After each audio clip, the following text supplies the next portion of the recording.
Welcome to the thrilling VCSA 2025, where the top teams from South Asia have a golden opportunity to showcase their skills and bring glory to our region at the prestigious VCT Ascension Pacific.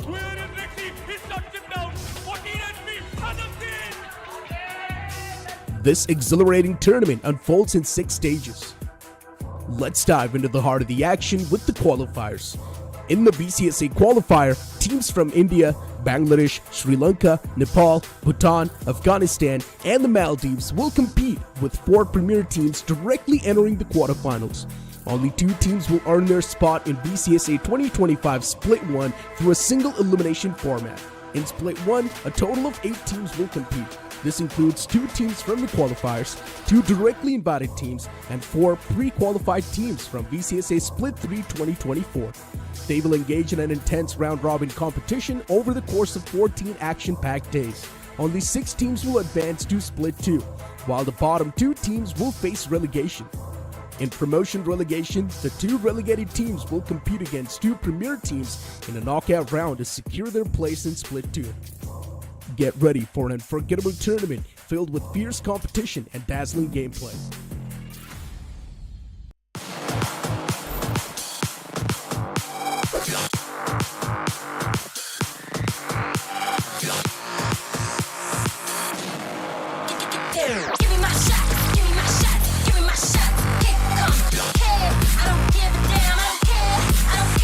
Another frag, and BTS ahead of the support, and offensive board. Watch me, get down, give me my shot, give me my shot, give me my shot, give me my shot, give me my shot, give me my shot. Get down. 1v2, the spike is ticking in, down shot comes in, but Eden King takes him down, velocity secures the Give me my shot, give me my shot, I don't care, get down.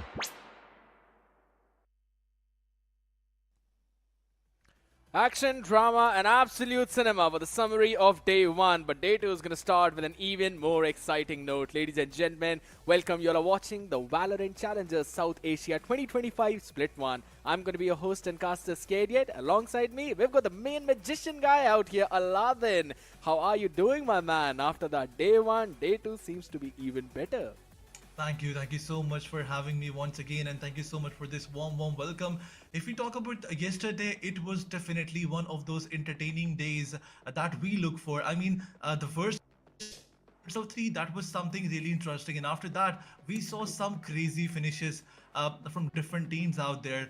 We saw an early on aggression from that side as well. But let's talk about this day. Today we have 2 matchups. The first one is going to be between Revenant Esports and SATUL. The second one is going to be between Velocity and Aura. Let's talk about the first one that is going to start in a few moments. Revenant Esports versus SATUL. We have seen both of these teams, both of those the players these teams have. We have seen them playing already, and we can expect some dramatic gameplay as well today as well.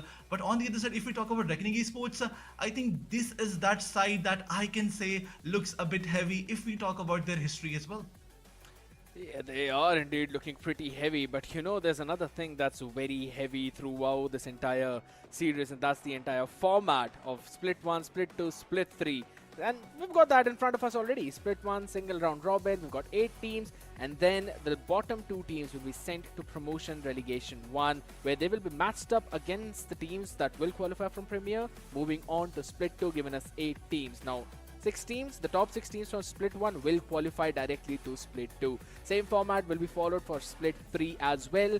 And when we finish off Split 3, the points that all the teams will gain throughout, the top 4 of them will qualify for Ascension playoffs. After the first team we get from the Ascension playoffs, they will qualify for Ascension. Yes, it's a very long run. It's not a sprint, it's a marathon. As you mentioned, Aladdin, about the matchup as well for the teams in front of us. SATUL up against Reckoning, VLT up against Aura. These are the 2 games that are going to happen today. Before we jump directly onto this one, I kind of want to talk about what happened yesterday itself, right? You touched upon that fact as well. The first series going all the way to the 3rd map. We also had, if I'm not wrong, the overtime on the map of Lotus itself. While the second series, it was a close matchup on the first one, but it eventually ended up being a very solid domination by OG. And why not? Because again, they're all fighting for this massive prize pool of 1.13 crore rupees, but that's the overall prize pool, which is divided into 3 splits and also a special prize. The differences are directly in front of us: 26 lakh plus, 29 lakh plus, 53 lakh plus, and 4 lakh overall. But again, since we're talking about the prize pool itself, Aladdin, we also have the split 1 prize pool in front of us. It will be there in a second. There we go. As we progress in the split 2 and 3, the prize pool relatively increases. But let's move forward and talk about the distribution of split 1 prize pool. It's 26 lakh rupees. The first team is going to get 12 lakh rupees, and the second team is going to get 6.4 lakh, and then the distribution goes on. But even if you're on the 8th spot, you will still get something, but that's something that you don't want to get. Obviously, every team wants to have their share in that first prize pool. Every team wants to have those 12 lakh rupees. But let's talk about the point system. Obviously, this is not a knockout round. This is a round robin format where you will get multiple chances to get your hands on these points. And similarly, as the prize pool increases in from split 1 to split 3, the point system also changes and increases from split 1 to split 3. Absolutely.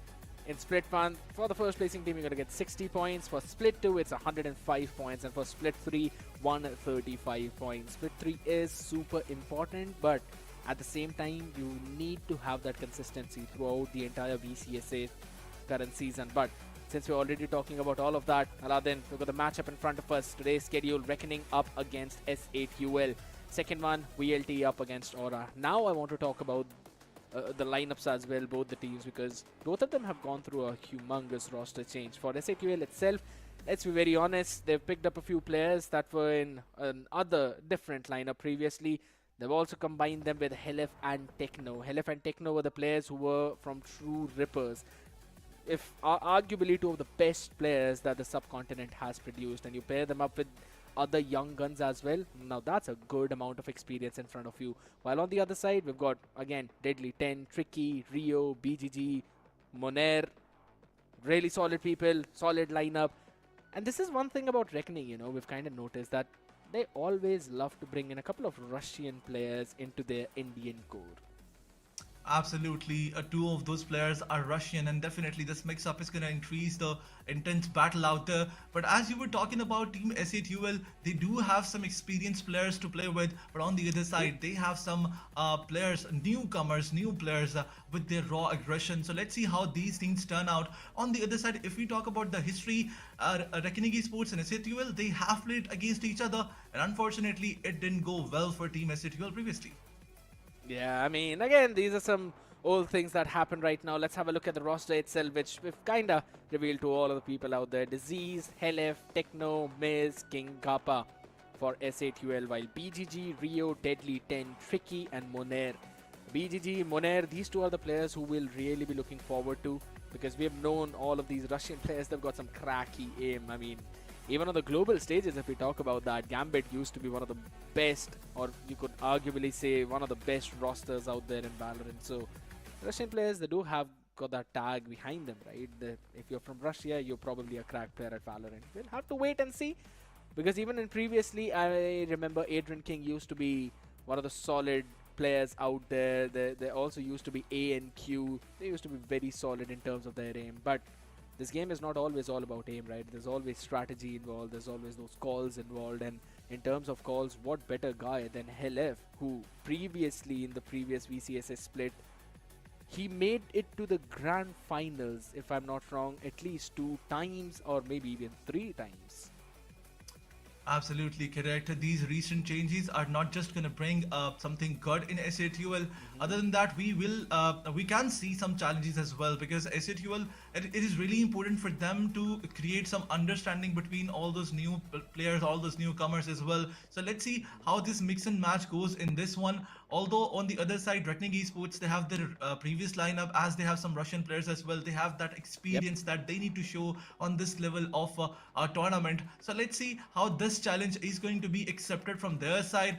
To be very honest, if we have to go towards the prediction round, I can say that Reckoning Esports is someone that I would like to choose. But on the other side, I think I have to ask the same question to you as well. What is your pick for this month, for this best of 3?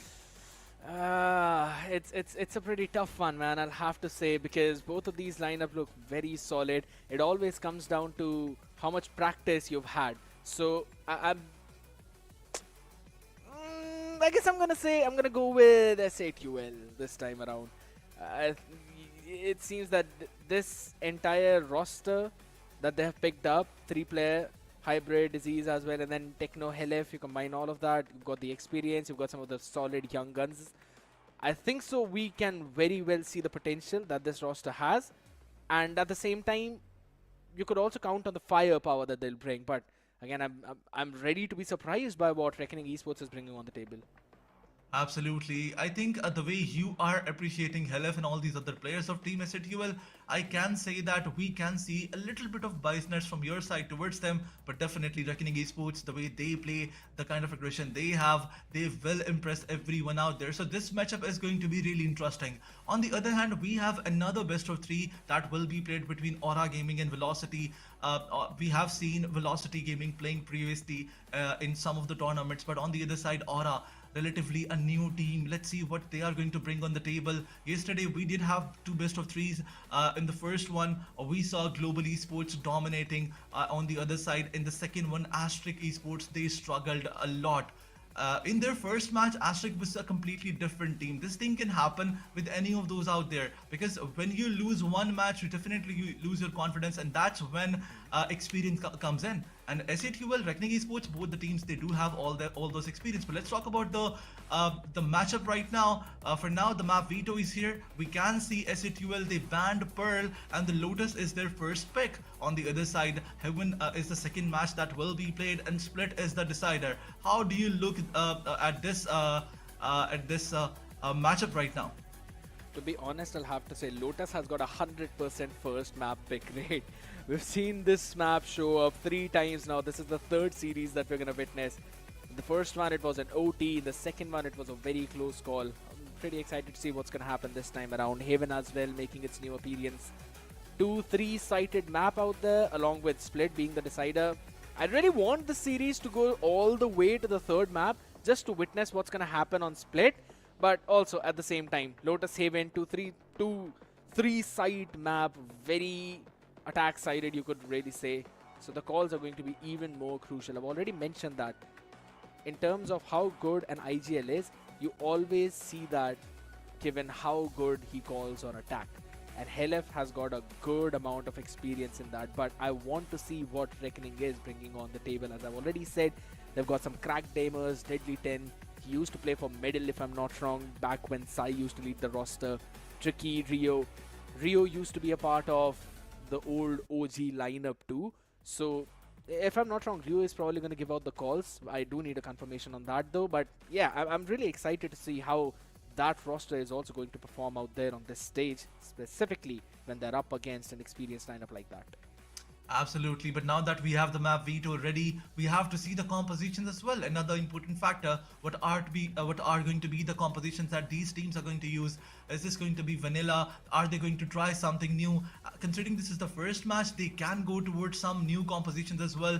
Have they adopted, or are they going to be are they going to play with their default setup? This is something that we have to discuss and see. What are your predictions? What do you think Team SATUL is going to pick on this one?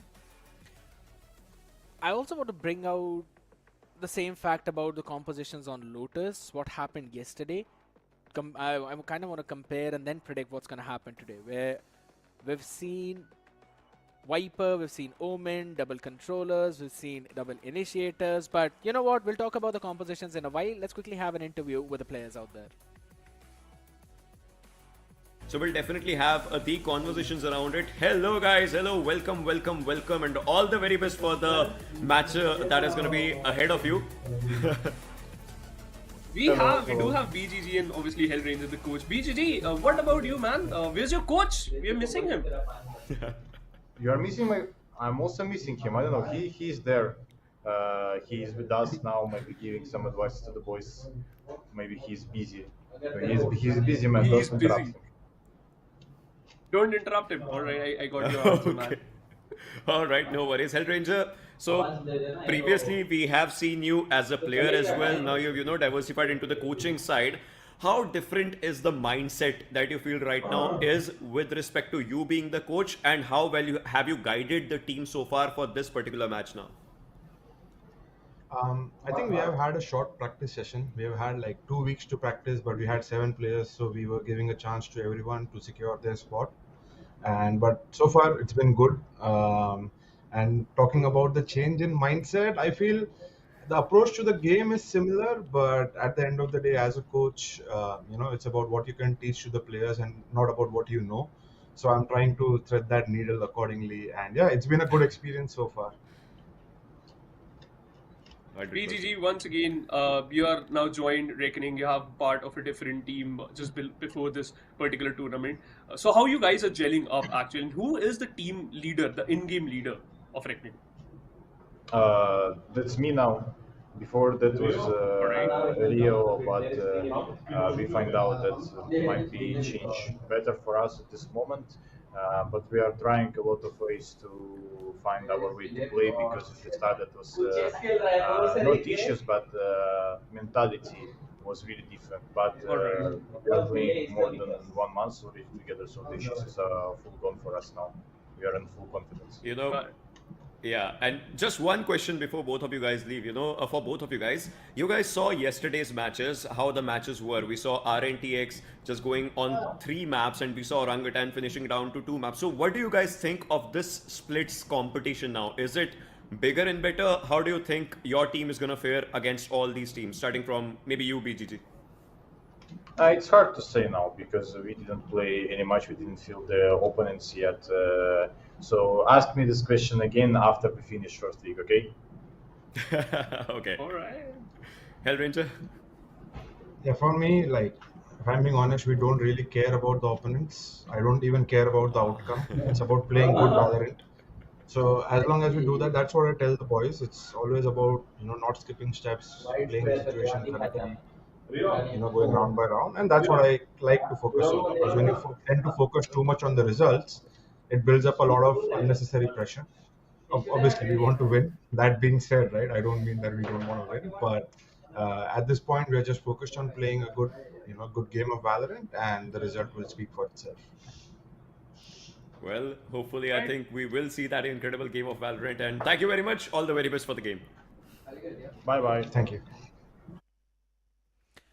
I still remember reading a few lines that you need to focus on what you are doing rather than the results itself. And Hell Ranger mentioning that point clearly states the mentality of the team, that they are ready to showcase their best.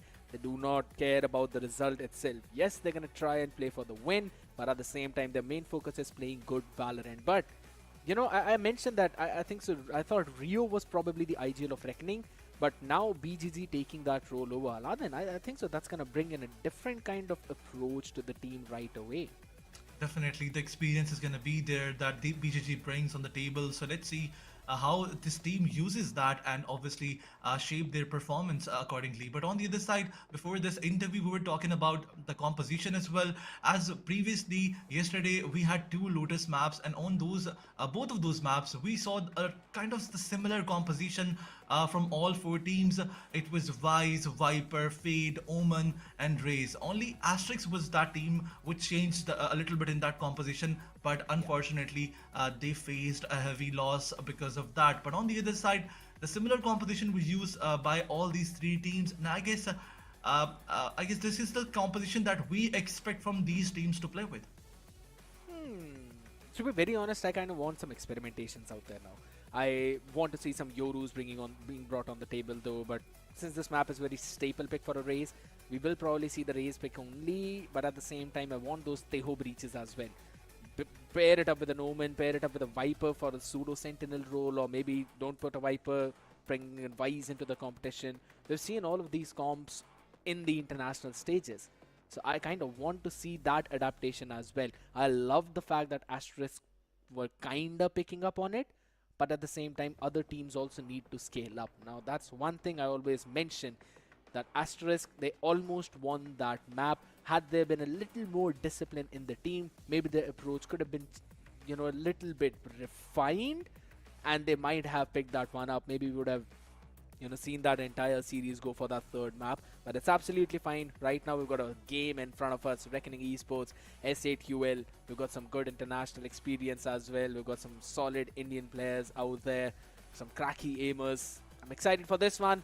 My prediction, I've already told you, Aladdin, that I think so S8QL are probably going to close it out. What are your thoughts? I already told you that Reckoning Esports is definitely going to give a tough time, although SATUL is still, they still have that experience, but on the other side, I'm expecting that Reckoning Esports is going to give a lot of challenge, but we have something in front of us. I would like you to explain this to the audience. Well, for all the people out there who really want to earn something, or rather win something, this is the giveaway question for today. We had one yesterday, and today's question is, before joining their current team, which organization did Rossi play for in his first major Valorant tournament? In order to answer this question, you first have to scan that QR code, and then there's going to be a form in front of you. You fill out that form, fill out all the details, and fill in your answer.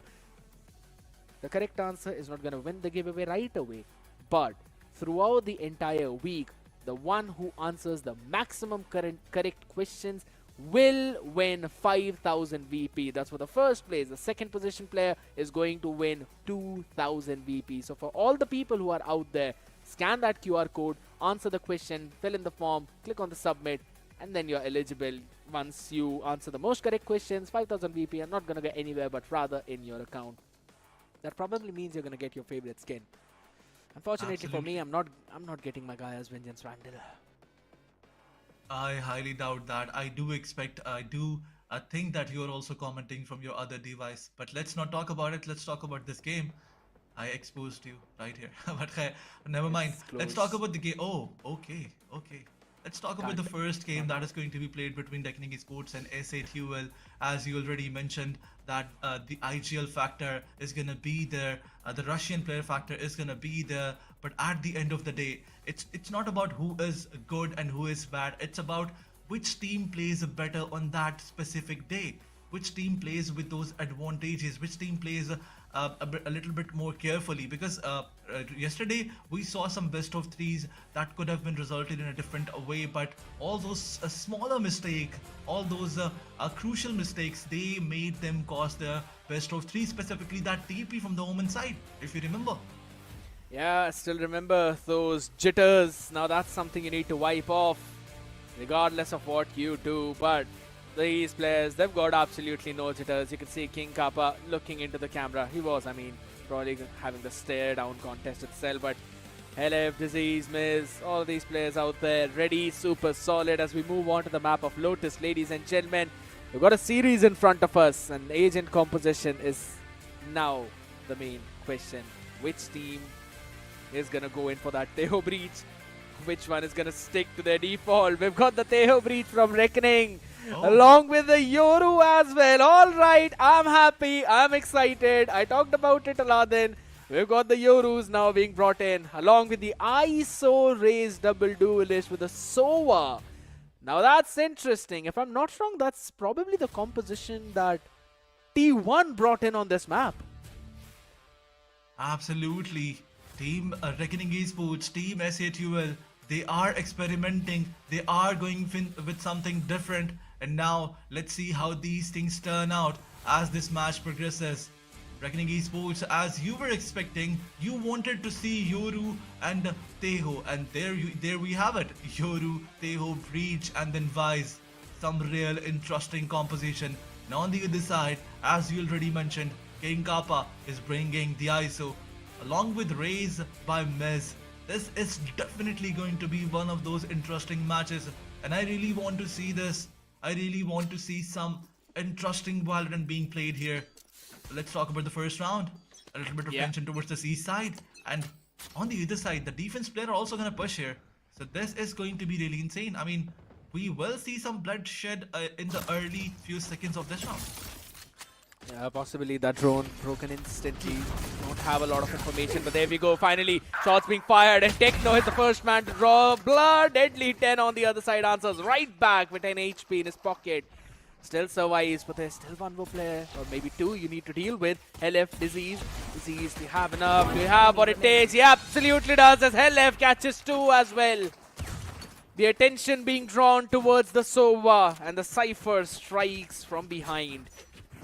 Lovely start of the pistol round though, it was inevitable. We saw both the teams having the same idea of moving towards C, but the first two picks that Techno was able to get, where he traded King Kappa, those were the crucial ones.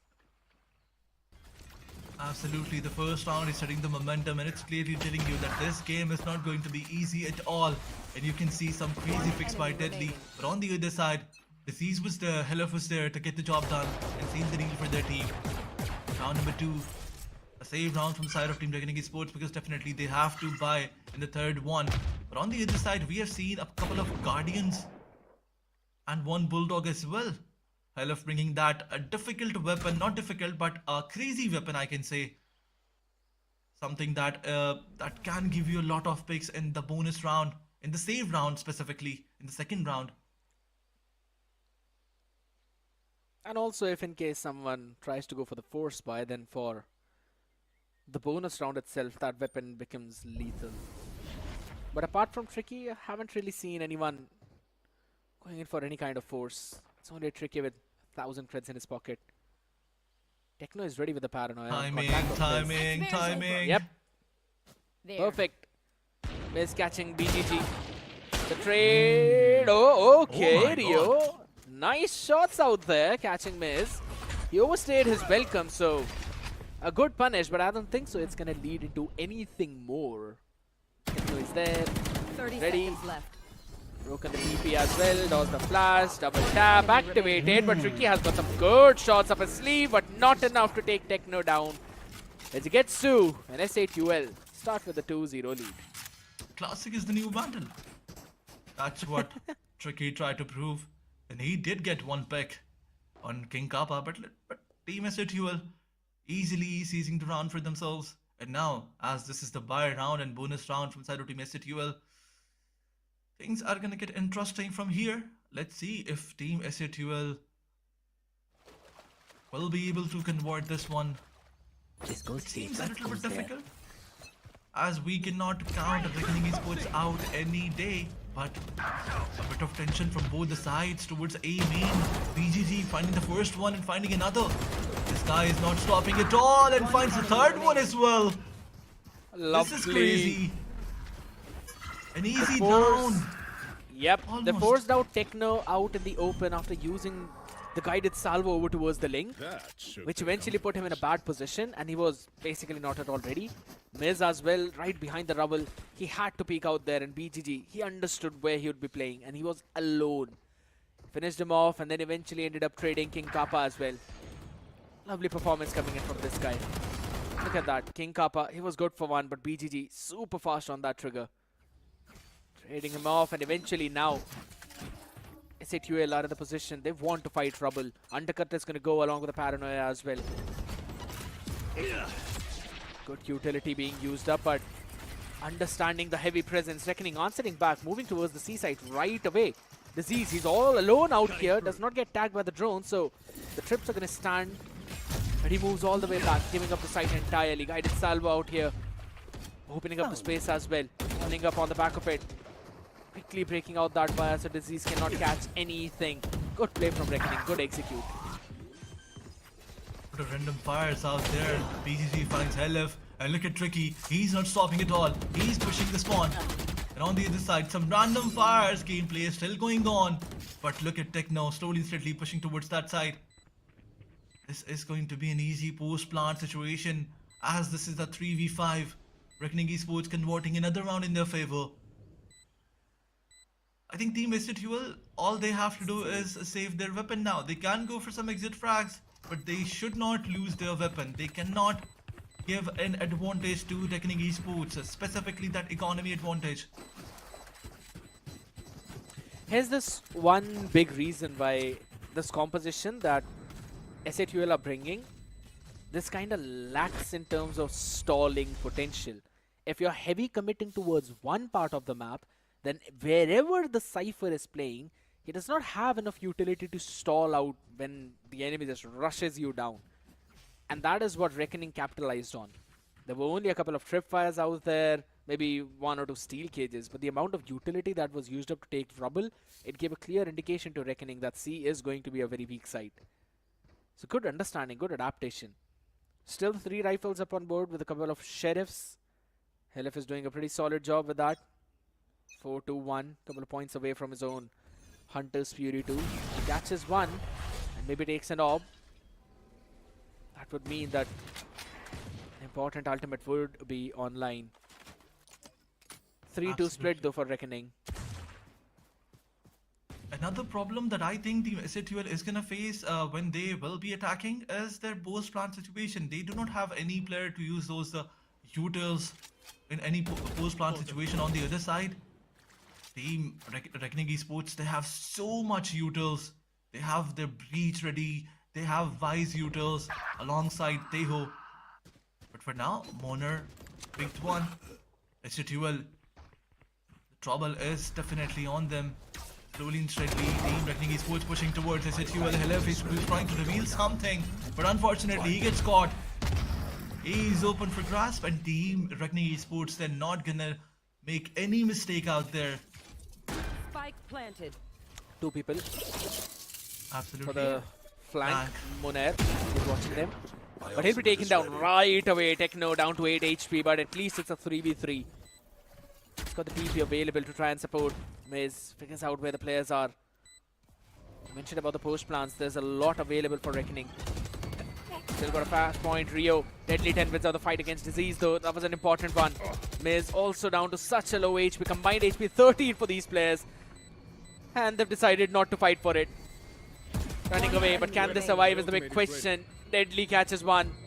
And Techno is just running away. Wants to live. And he'll be able to keep his rifle at least for now. Good round by Reckoning. This time working over towards A, waited for the aggression from B, answered that back and then moved over.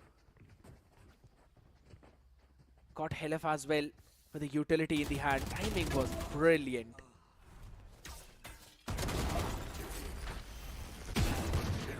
I can say that Moner did give a chance, but unfortunately the opponent did not capitalize.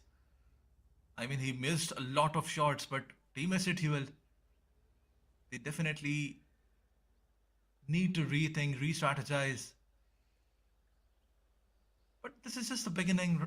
They don't want to drag their mistakes. They don't want to give more rounds to Reckoning Esports. They just want to stop them right now, right here. Yep. And look at Miz. He is bringing an operator. So this can be dangerous for Team Reckoning Esports. Miz probably will go towards the C side and block the entrance with this operator. But as Team Reckoning Esports has so many utils, so much util, they can definitely nerf out the top as well. This composition itself is a very anti-operator comp. As you mentioned, guided salvos, flashpoints, fault lines, aftershocks, arc rows, everything. The only thing I want to see is Tricky utilizing this Yoru to the fullest potential. Currently he's struggling a bit. That's fine, his team is doing up the job. Armageddon is available for this round too. 3 people of SATL starting over towards C, 1 at B, 1 at A. Helif, he's alone. He knows what happened previously, so he's just playing a bit more passive this time. He's got to give up the side. There's absolutely nothing he can do to try and stall this one out, but the rotation is already on its way. A couple of players moving in over towards Heaven. Full-fledged util burst down, backside control taken as well. Drop control is theirs. And again sent in, and there we go. Launching thorns.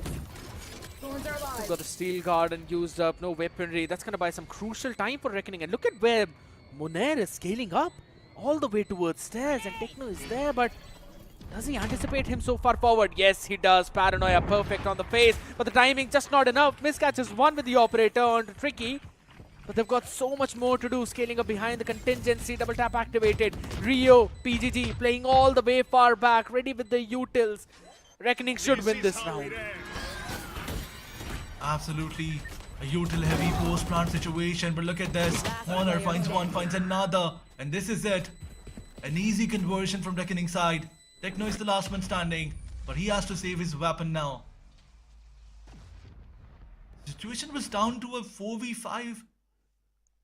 It looked like SATUL will try to get this one, but unfortunately, Reckoning Esports, they had the utils ready, and as we talked about this already, post-plant situation for Reckoning Esports is going to be so much easy because they have so much util.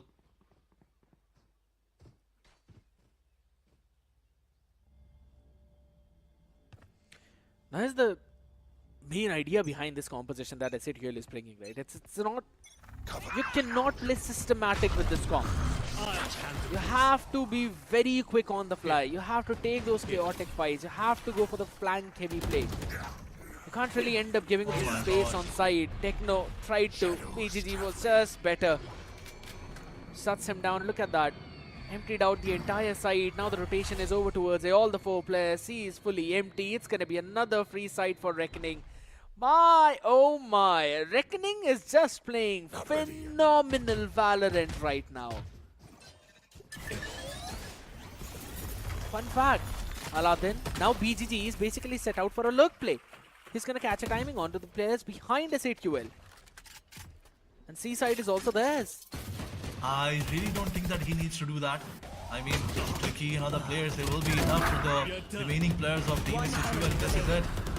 Oh my god. Trying to use that ultimate. Unfortunately, he still gets picked off, and BGG, the player who was set up to play late in the game, he was not even needed.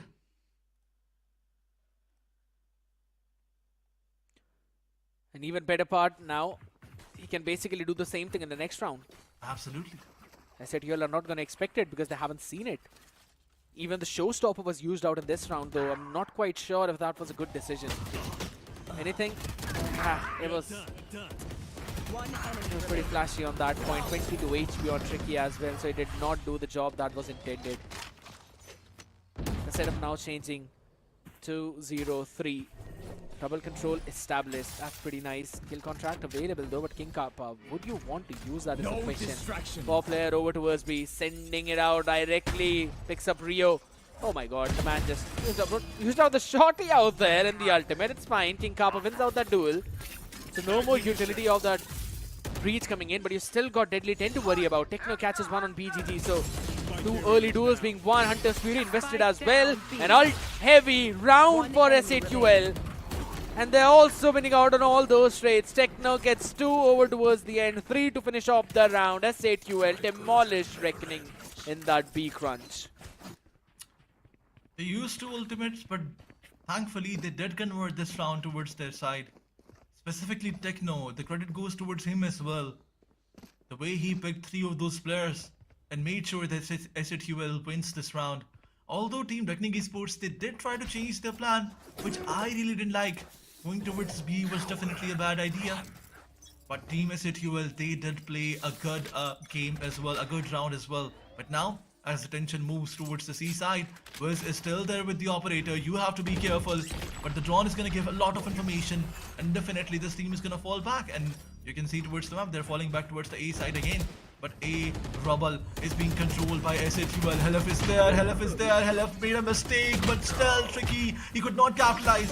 Fortunately, BGG comes, takes the trade, and he gets taken down as well. Reckoning Esports, they are in a bit of pickle now. And look at Miz. A crispy aim, a crispy shot from his side. He is also coming online now. SATUL winning another round. There is this possibility because now the situation is down to a 2v3, but look at BGG. He's not giving up at all. Right there. BGG and Rio, you've got the Rolling Thunder available as well, and Helef is just 33 HP. It's about King Kappa and his timing. He's now trying to find. He will be able to catch on to Rio. He just missed it. Yeah, he just missed it. And BGG wins out the duel. It's important as he catches 2. 4 for the man, and he's on for an ace. LF just 33 HP. He has the Rolling Thunder. I mean, it does not even matter at this point. LF cannot win this one out unless he fishes out Rio. One shot to the body is all Rio needed.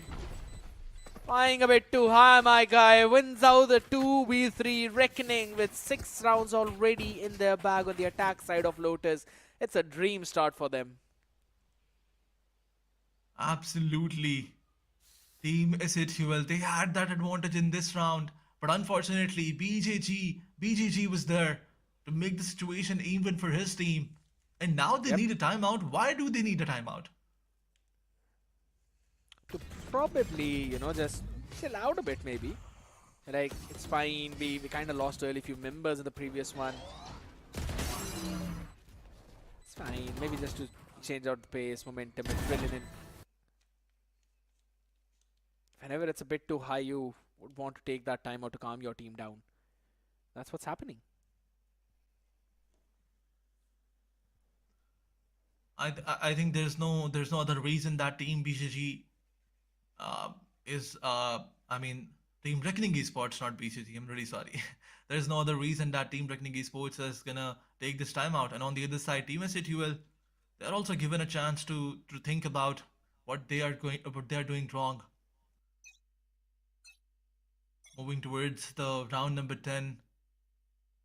The pressure is on the side of Team SATUL definitely, because they tried to win another round back to back, but unfortunately they lost it. It was their round. So we can say that the pressure is gonna be there on them. And now that they don't have the weapon advantage. Early use of guided salvo pushes back to the players. Cage triggered. Two of the players. And now they're retreating towards the A side. They gave the information towards the C and B side, and now they're hitting A once again. But the slow push is gonna give a chance to SATUL to rotate out, and look at Helif. He is rotating out, and he will get some information as well. Yeah, they're probably just trying to get the attention of the members of SATUL, or maybe to catch one person who would want to go for the backstab. Reckoning. They're just playing around the map. They're playing with the mind of SATUL right now. Monair is in a position to basically get activated on the lurk. Disease still holding down C. A lot of... Yeah. Oh, he's going to be caught in the Rolling Thunder itself. There's no trips for him to play off it. Only the steel case that is used up. Just trying to find a timing, but he's all the way out in the open. Nothing could have prepared him for this. And BGG is super crispy for those trades. 3-player flooding in. 1-for-1 trade. King Kappa stunned up already. Double tap activated. But he's the last man standing. Turns around. 180 is Monair. But can he do something more? Still needs to catch in 2 more people.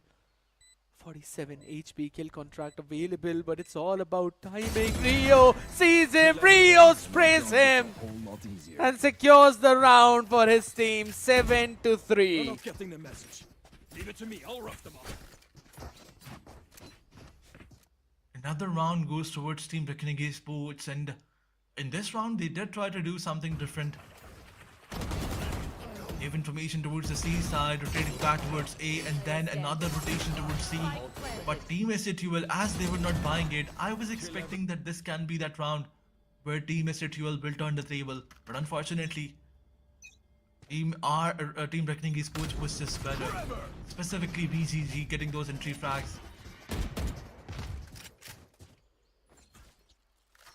He's doing everything right now. BGG providing the utility, finding all the timings, and also getting those pseudo entries. Tricky has got the Dimensional Drift available, so he can try and jump in, find some timings. Monair 1 away from his own Steel Guard, and Deadly 2 away from his Armageddon. So another ult cycle is now going to come in. 2 more rounds remaining, so I don't really see any big way for SATUL to win this one out. They do have the kill contract, they do have the Noodle Drift. I'll fake teleport. Still not quite sure how that's going to be helping them out. There we go. Dimensional Drift emptying out the entire side. Kill contract used up already. It's Deadly 10 this time around. Solid aimers, both the players. Tricky gets one on Techno. Deadly will win out the duel as well. No. King Kappa down on his knees. Helev is there for the trades. Punishing out a couple of players, finds the timing behind them, but it's still 3v3. Disease will not anticipate Deadly and Armageddon up online. This time Rio wins out the one against Helev. It's all down to Miz. Can he catch one? Concuss, Paranoia, everything left for them. What an execute by Reckoning. My ult's not ready. Absolutely brilliant execute towards the B side. Previously, when they tried to hit this, they lost it. But in this round, the way they used their ultimate to clear the side, and after that, King Kappa, he did try to stop the team, but unfortunately, Deadly was just too good. Another round goes towards this team, and Revenant Esports, they're proving their worth on this round, on this game, on this map. 8-3 is the score line. Team SATUL. In every other round, you see them with a mixed buy. Some of them are playing with the light shield and guardian. Some of them are playing with the heavy shield and vandal. But in this one, they still have that buy disadvantage. On the other side, a couple of ultimates Team Reckoning Esports has to play.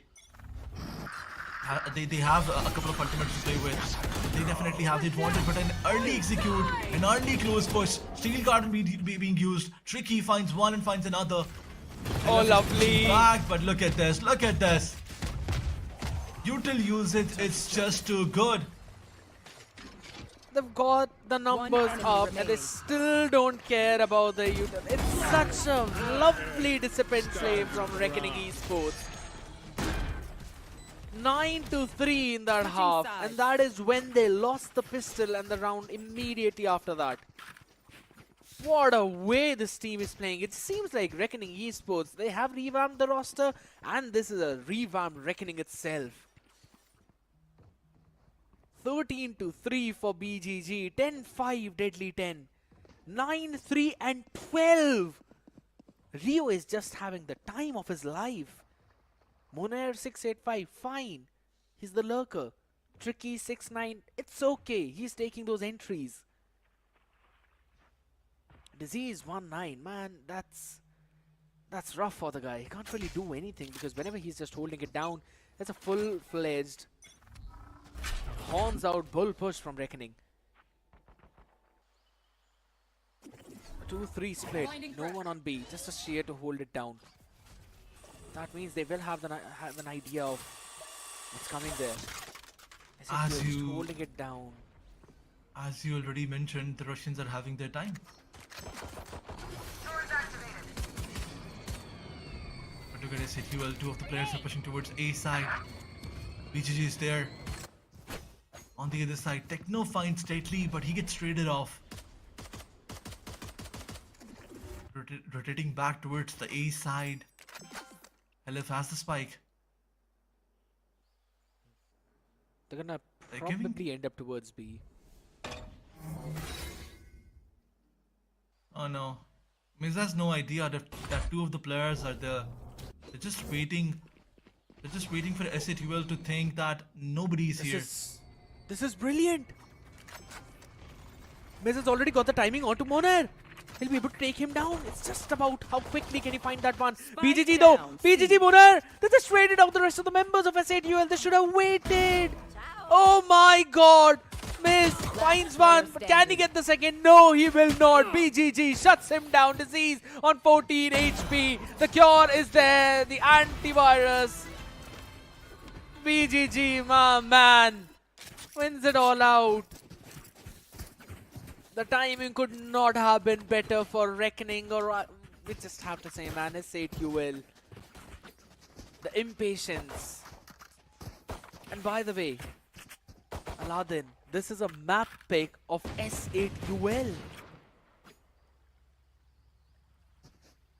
You did mention a great point out there. The map that Team SATUL was supposed to be better than Team Reckoning Esports. They are losing it. With this score line, 10-3, For now, there's this technical pause that is giving another chance for team SATUL to think about their strategies, their plan, their game of action. Because no matter what they were doing in the defense side, it was not working. And now, when the things have shifted, the things have turned, they have to be better on attack side.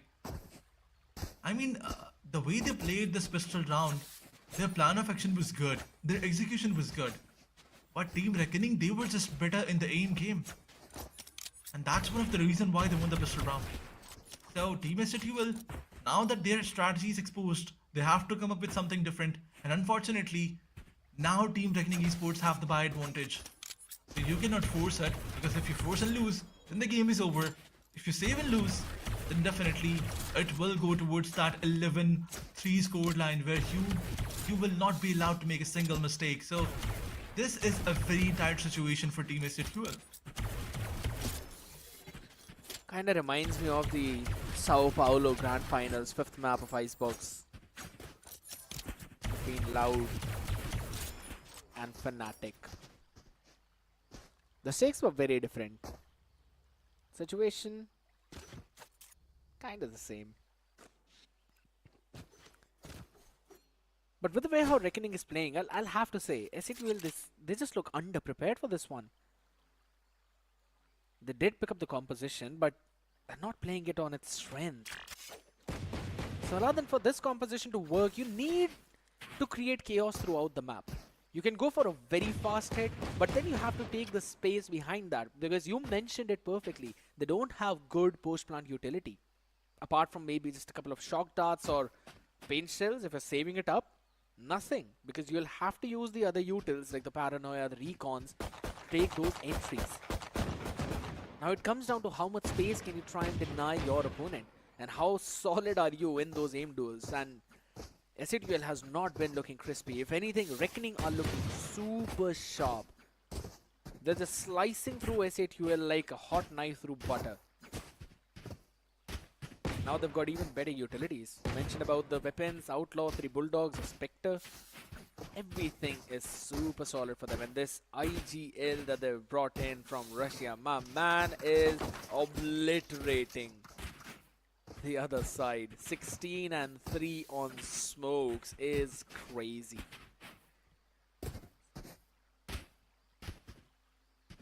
I think Team SATUL is going through the same process that Team Asterisk did yesterday.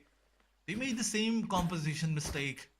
I mean, if you remember yesterday's game, Asterisk was 11-13 against Orangutan on Lotus, but on Haven it was 1-13.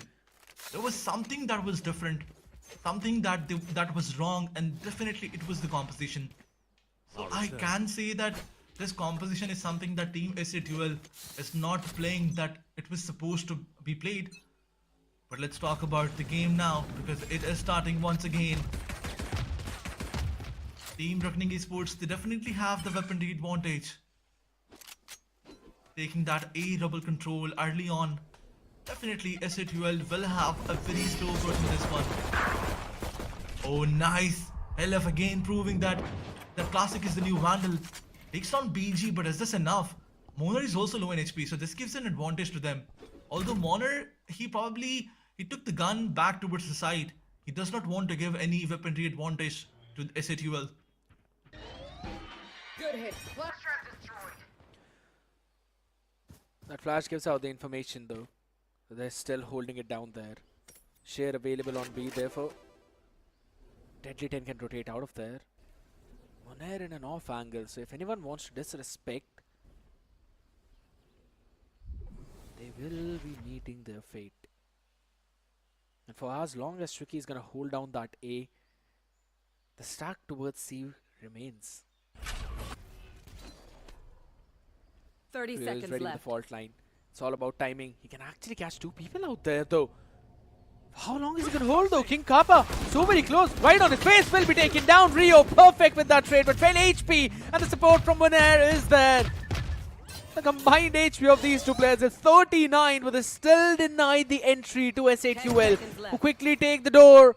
Moves over towards the B to get that spike down, but there we go. Tricky jumps in, perfect flash, and the shear was there. Enemy remaining. So no trades whatsoever. Mona catches one more. Disease catching the answer back on one at least, but it does not matter, as Deadly 10 will shut him down. HP disadvantage, who cares? As long as we've got the shots on the head, we will win the round.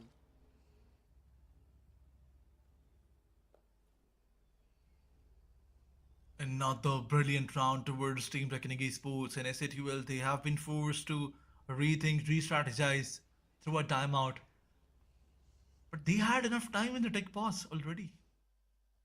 But now that they have Vandals, they do not want to miss this one. They have this opportunity.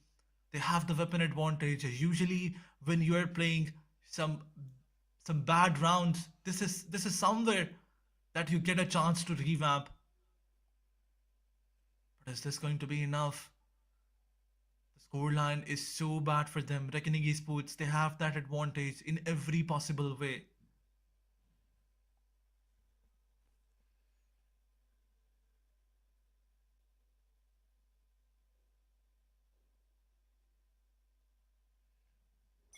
They are playing from the bootcamp, right? Probably. Who knows?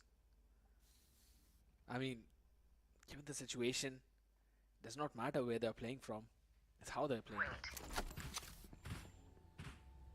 And we'll have to say they're just being outclassed by the members of Reckoning Esports. Over towards the A.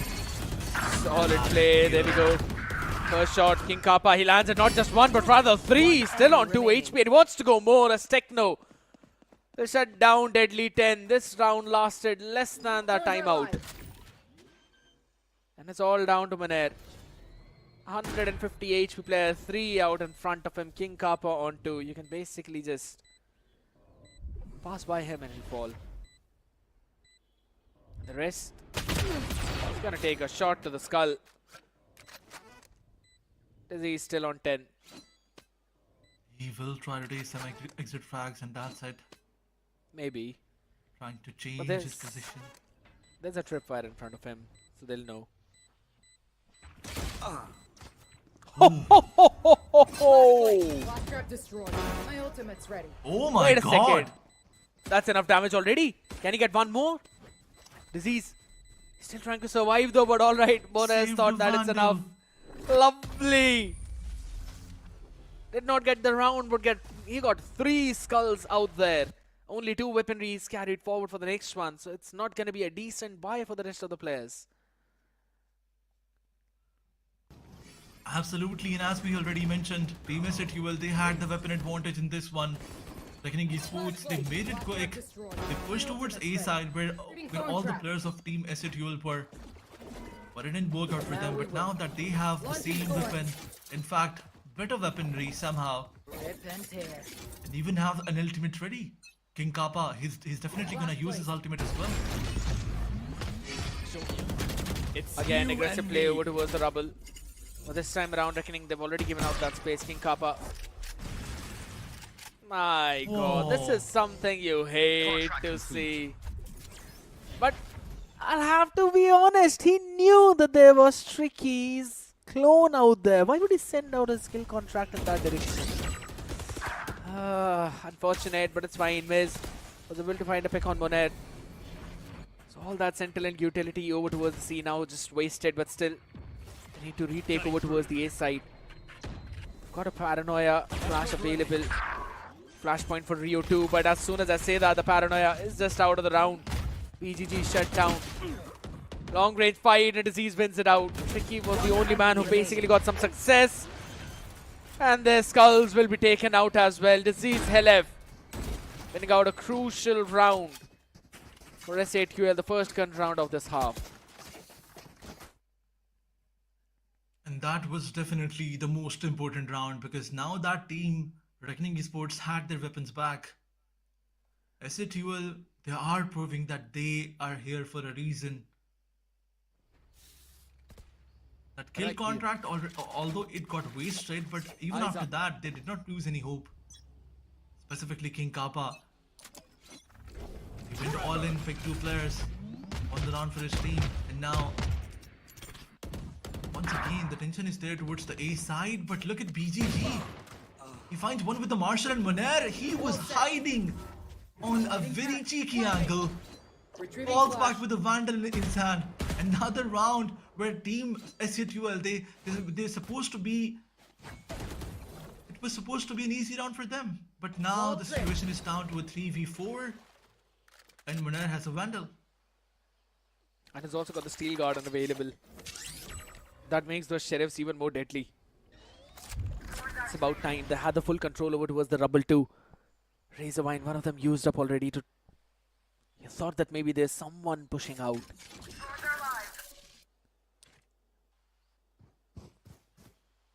But it's all about timing. Reckoning Esports, they're not rotating. They still think it's going to be a proper B. I know exactly where you Alright, that smoke's going to give it up along with the neural theft. They've got all the information they need.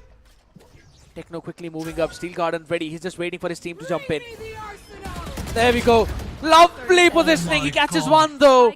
Nothing more after that. And they've all lost their primary weaponry. It's about time. And the rest of the players quickly jump in. Tricky showing out the position where Disease is. He dodges out the stun. No, wait a second. Oh He's my getting God. caught in that. And with that, Bucky, they get a pick too. Another Vandal to work around with a numbers advantage. Helef one away from his Hunter's Fury. But he needs to get a pick. Drone available along with a Shock Dart. 4 seconds for recon. Can he do enough? Can he do enough? No, he cannot. And they have enough time, Aladdin. Reckoning move to 12. Thrifty. A thrifty round in this situation clearly tells that you were lacking in something, but Reckoning Esports, they were just too good. The way they utilized their ultimate, specifically the Steel Garden being used when the site wasn't controlled by Team SATUL, and after that, Damage to Drift. The way he used it. I mean, Team Reckoning Esports, they are using their utility to the maximum. Even after Steel Garden being used on Disease, he still asked for a stun. He still asked for UT from his teammate. Alright, explosive start over towards Royal one more time. This time Reckoning want to fight it. BGG finds the first one. Can he catch anything more? That's the question. Absolutely, he will. Hunter's Fury. But the Hunter is the only one remaining as his team just got obliterated. Not hunted, but obliterated. Helef, smoke fades. He steps, catches 2. Alright, he's still got 3. Can he find Monair? Absolutely not. He thought maybe he could, but it's Reckoning Esports winning out the first map, and that is the map pick of S8UL. It is sheer domination. Sheer domination is what you mentioned, and that's what we saw already from the side of Team Reckoning Esports. They made it look so easy. SATUL, they had no chance. In the second half, they did try to retaliate a little bit, but it was still not enough. There's one thing about this team, Reckoning Esports, is that they have so much trust in their teammates. They have their communication. Everything was on point from their side. No mistakes made. Even in an advantageous situation where they had better weaponry, they had better players advantage, they still did not hesitate to use their utils. I mean, remember that round when the opponent, when it was a 3v5 situation, that Team Reckoning Esports, they had Vandals, and on the other side, Team SATUL was saving. They still used guided salvo along with breach util. So this is what they were doing throughout the game. They were relying heavily on the utils. That's what I already mentioned at the starting of the game itself, that whenever you bring in a breach Teho into any other composition, and if you add a Yoru in that, that's a very flashy util heavy comp where you need to utilize that utilities to perfection. Guided salvos, yes, there's also the drones. You've got all of the breach utils, aftershocks, fault lines, flash points. You've got so many things to use to go for those executes and retakes that it becomes overwhelming for the other side to deal with that. And that is exactly what SATUL were dealing with. So I'm not going to kind of blame them on this one at all, because I like the idea that they tried to pick up the composition of T1. It's just the fact that they could not make the full use out of it, is all I'll say. But at the same time, you know, if you're looking at the map score of what happened between G2 and T1 on the map of Lotus all the way in the grand finals, it was a similar scoreline, 13 and 5. and it was a sheer domination coming in from G2. Now, this is exactly what I meant, that this comp is entirely countered by that double initiator comp. So just love the approach that was brought in by Reckoning Esports. Let's have a quick look at the highlights of the previous game as well, because it started with the pistol round going in for SAQL. I thought we were up for a series, but then Reckoning Esports, they just turned it around from the buy round. Absolutely. Once they had better weaponry, they just made it look easy. Not even better weaponry. Once they had the Vandals in their hands, they made it look so easy. One enemy remaining. In every other round, we've seen BGG doing all those amazing gun games. And on the other side, Monair, Deadly, Tricky, they were there supporting their teammates. Specifically, BGG was the player who made a lot of pressure on SAQL. Look at this.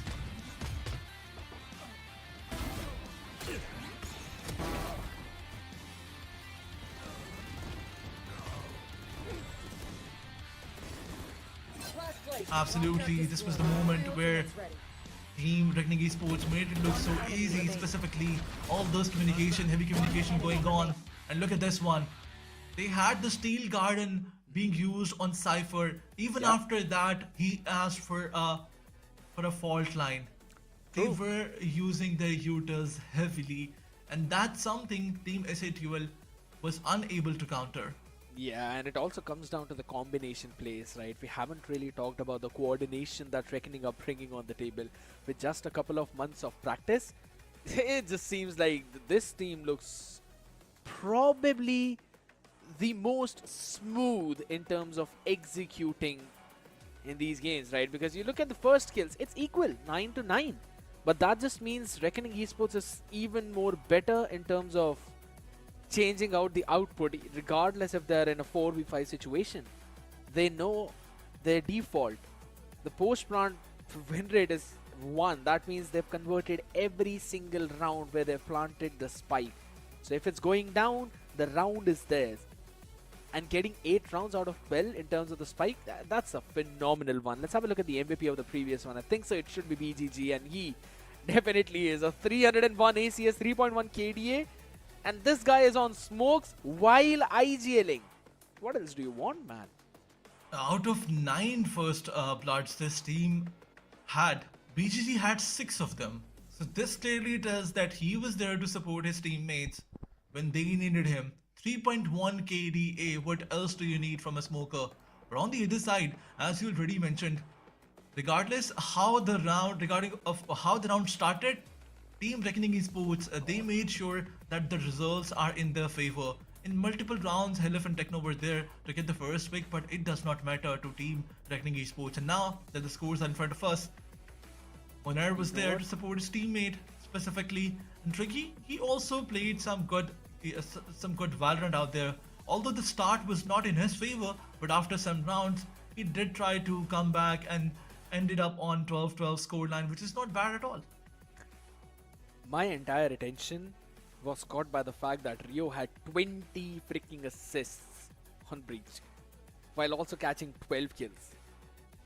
That it just comes down to the fact that this guy is superb whenever it comes to those utilities of the initiators, but after the IGL duties are off of his shoulder, he's become even more clean with that. And that was the reason why we were seeing BGG taking those opening duels so freely. Because he knows that his team is providing enough utility for him to have that 75-25 advantage in terms of the duels, and he was winning all of them out. Tricky was also doing his job in terms of providing the entry, running in, on the defense, when he was using out the outlaws and wherever he was, basically. That was not the side where the execute was for SATUL, so he just could not catch in a bit more extra of those kills, but it's absolutely fine as long as the team has got such a solid coordination, they've got such a solid control over the comps, the discipline is on point. That's all you need from this team. I'll have to say, out of all the teams that I've witnessed till now, we've seen 6 teams Aladdin play. We'll see the last 2 in the next series. Reckoning has looked the cleanest. Absolutely. Reckoning played brilliantly the way they did their aim game along with the communication. I mean, we have not seen a single team playing so much complete gameplay and making sure that they dominate in every aspect of the game. But on the other side, SATUL, they made a lot of mistakes. I mean, the composition was not a mistake, but definitely not practicing enough, it was. And specifically, pushing with your duelist without giving any support. I mean, in multiple rounds, the duelists were pushing along, and this is something that I needed to mention. So this is something that needs to be, it needs to be worked on from side of Team SATUL. On the other side, Reckoning, they were just bitter. So we are expecting a 2-0 from their side, but let's not forget that composition changes can bring a lot of changes. Yesterday we saw that Asterisk were dominating in the first round, in the first map, but on the other side, the second map was a truly 113, a bad scoreline from their side. But let's see when the map changes, when the composition changes, how well Team SATUL is going to perform.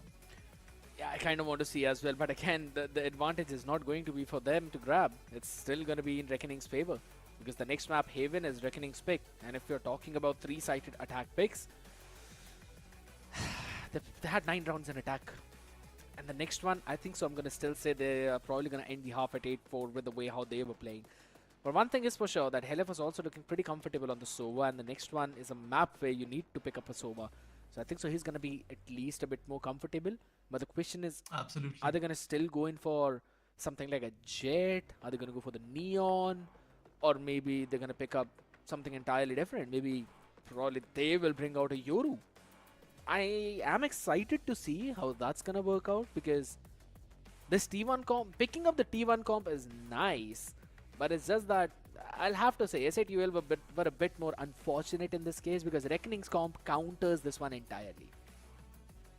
Absolutely, but yesterday we saw a Teho Breach composition along with Yoru on this map, which was definitely a mistake, because Asterisk, they were unable to get more than one round with this composition. And on the other side, we saw Team OG playing with Aizo, Yoru and Sova composition. So if this is something that Team SATUL goes with, I can say that there are chances that they will give enough tough time to Reckoning Esports.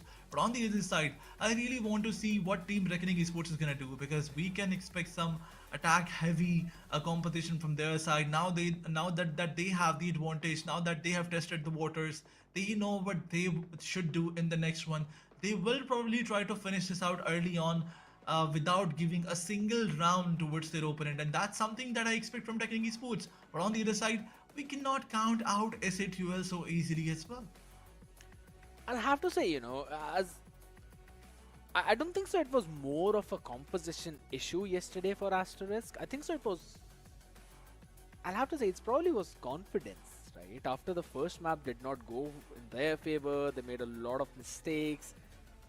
That kind of impacted their mental, which transitioned into Orangutan just snowballing through the next map entirely. And Venka on that ISO was just a demon. So I think so it was not more of a composition issue, it was more of a confidence issue, the jitters of the main stage. I think so Asterisk, they're going to do a pretty better job next time we're going to see them play that one. But yeah, on the other end of the spectrum, I think so as much as you're comfortable on the map as well as the agents, that also kind of adds on to the fact where you probably will be fragging out more than your opponent in the next one.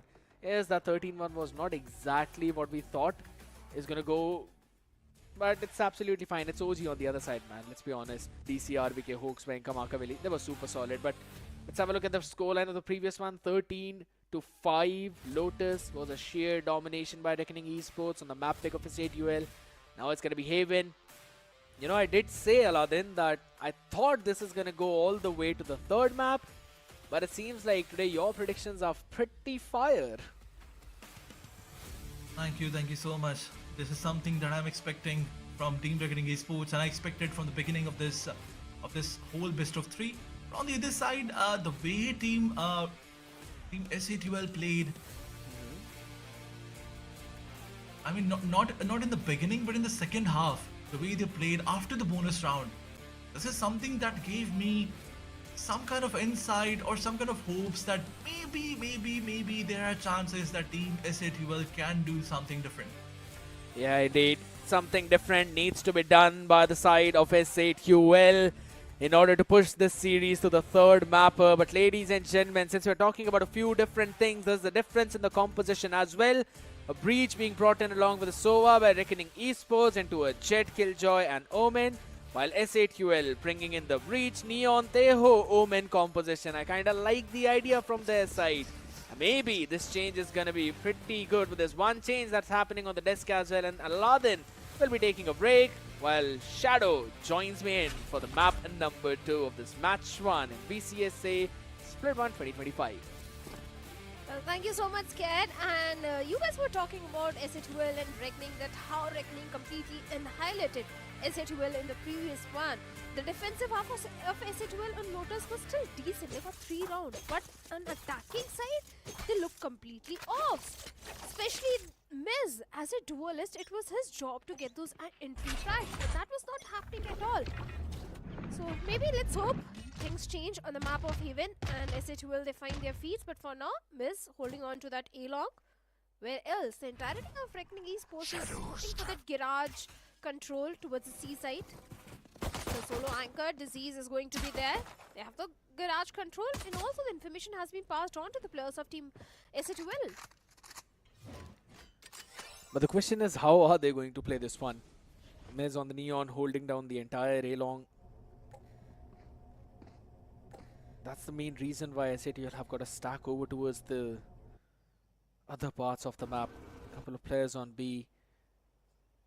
Techno holding all the way towards back of the garage. But the main thing is, S8QL have got absolutely no map control now. They had the A-long control, which has been stolen away by just a fault line. The entire map is turning red for Reckoning. And the players are now making their way all the way over in the garage. And BGG, lovely on that trade. Techno shut down along with Disease. Seaside open. And this also brings in the rotation over towards that side. He's just going to try and cut off even more rotation. Helef, he finds something. Flashes out, moves in. Lovely shot onto the head, but 21 HP. Eventually still pretty low, but down to a 3v3. 3v3, and the time is also ticking as Monet finds a connection onto Kappa. There are only 2 players, and now only one, as Helef also has been eliminated, leaving Miz all by himself. In a 1v3 situation, this round should technically go in the favor of the players of Team Reckoning, but Miz finds one, finds Moner. But the defuse is not going to be easy. He's sticking for the defuse. Half defuse already done, but here comes Deadly 10, swings out and deals with Miz. The first pistol round goes in the favor of Reckoning Esports. Reckoning once again having a very good head start, but this time S8QL, they were not looking that off, especially Techno getting that first frag. Even Helef was also able to get the trade. But the next round is going to be a save round for the players of S8QL and an entire eco for Reckoning. Good pistol round now. That's 2 out of 3 that they've played. The timing on Moner for that lurk, phenomenal. He was not able to activate himself too much in terms of the lurk in previous map. But in this one, he's basically shown in the first minute or in the first round itself that you'll have to send at least one player playing anti-lurk to catch this Killjoy. Otherwise, he will kill you with joy.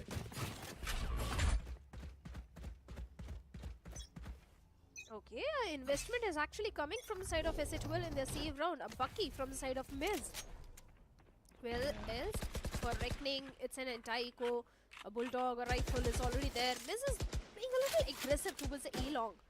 He needs to be a bit cautious. 2 players all the way towards the A shot. But this time, Reckoning, they're going all the way towards the C side, where we have Disease as the only solo anchor. A slow approach could be the key, and Reckoning too realize that they really need that information. And for now, they're trying to get that information, especially Rio, trying to get the long information with that Owl Run, and finally he has got the info that someone is playing very forward, very aggressive. So that means they are again going to go all the way towards the seaside. To be honest, the Outrun did not actually catch any major information on the back of that. Yes, those drones definitely did give it out, and you mentioned it perfectly, Shadow. The guess was also right. A bit of a scrappy fight at the backside. Disease wins that one with Tricky. He's got a Guardian now upgraded, 100 HP in the hand. Can he play something? Lovely flash from Deadly 10 and on the back of it. They'll be able to trade everyone behind, but Techno pretty solid on that classic. Rio fully blinded. Techno wins that fight out as well. Down to a 1v2. Monair always plays it for the lurk, but he's got the Phantom. The big weapon in hand, but only 125 HP. Can he find something? There's only 12 more seconds remaining. 10 seconds left. Love the idea how the players have doubled up. Tries to go in for the tap. Wants to bait someone out. Wants to bait out a fight. Lovely flash from Helep. Stun comes in. Does not connect. 1 more second and Techno will win the round for his team. Beautiful by SATUL. Full control of A-Long. Eventually helped them to rotate faster towards C, and that hold by Disease and Techno in the backside. Phenomenal. Of course, 3 finishes towards the side of Techno. Just a Bucky and only pistols is what SATUL had in the previous round. They were able to convert that save round.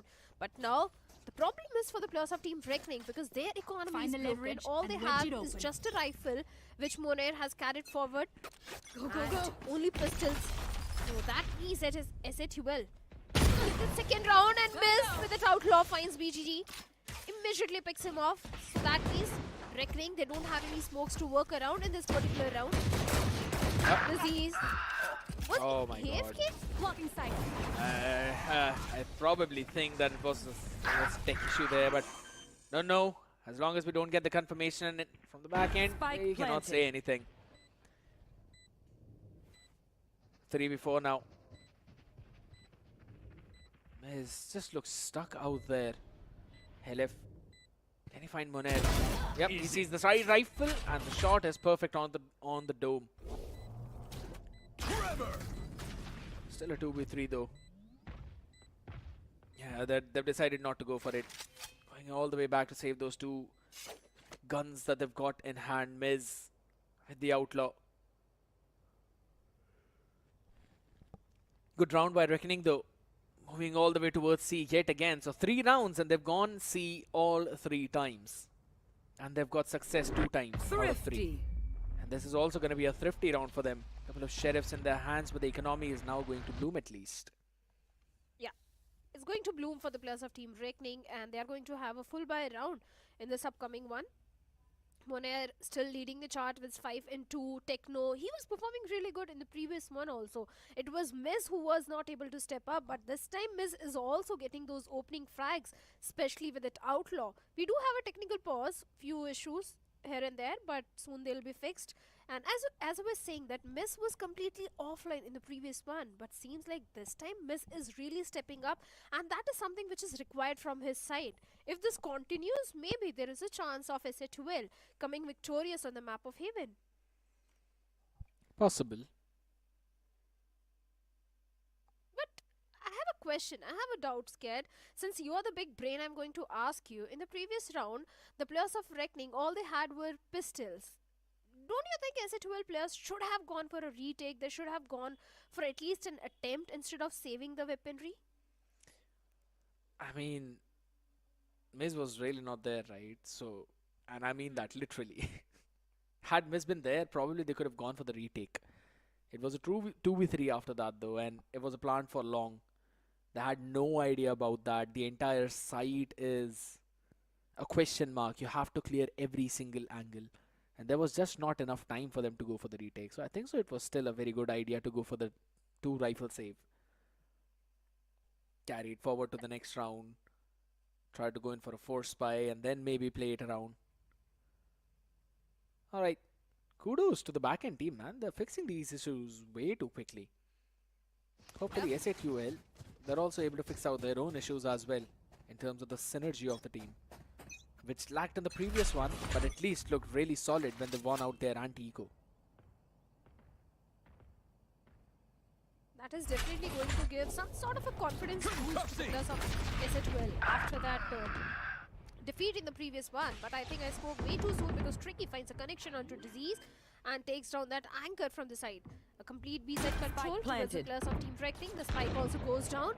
For the retake, it's going to be a 4v5 situation and make it 3v5 because Moray finds Techno, shuts him down. Helef is going to find a trade onto Deadly 10.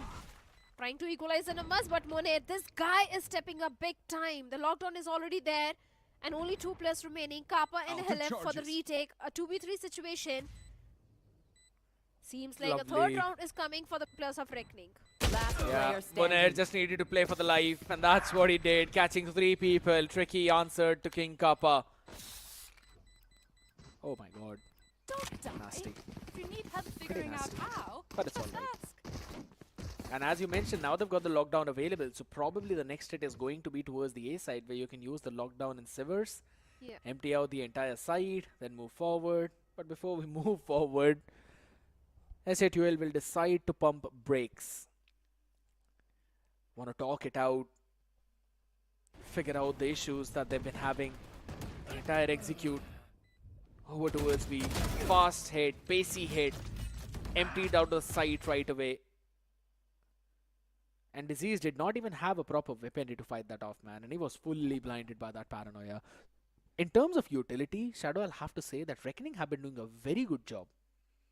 Of course, there have been, but there is a silver lining for the players of Team SATUL as well. Scared. If you look at the ult progression, even Teho's ultimate is only just 1 point away. Neural Theft is also just 2 points away. Miz is also not that far away from her own overdrive. So the ult progression is looking promising for the players of Team SATUL. So on the basis of the ultimate, there is a possibility of SATUL converting one more round in their favor. But on the other side, like you said, Monair has got his own lockdown. Rio's Hunter's Fury is also just 1 point away.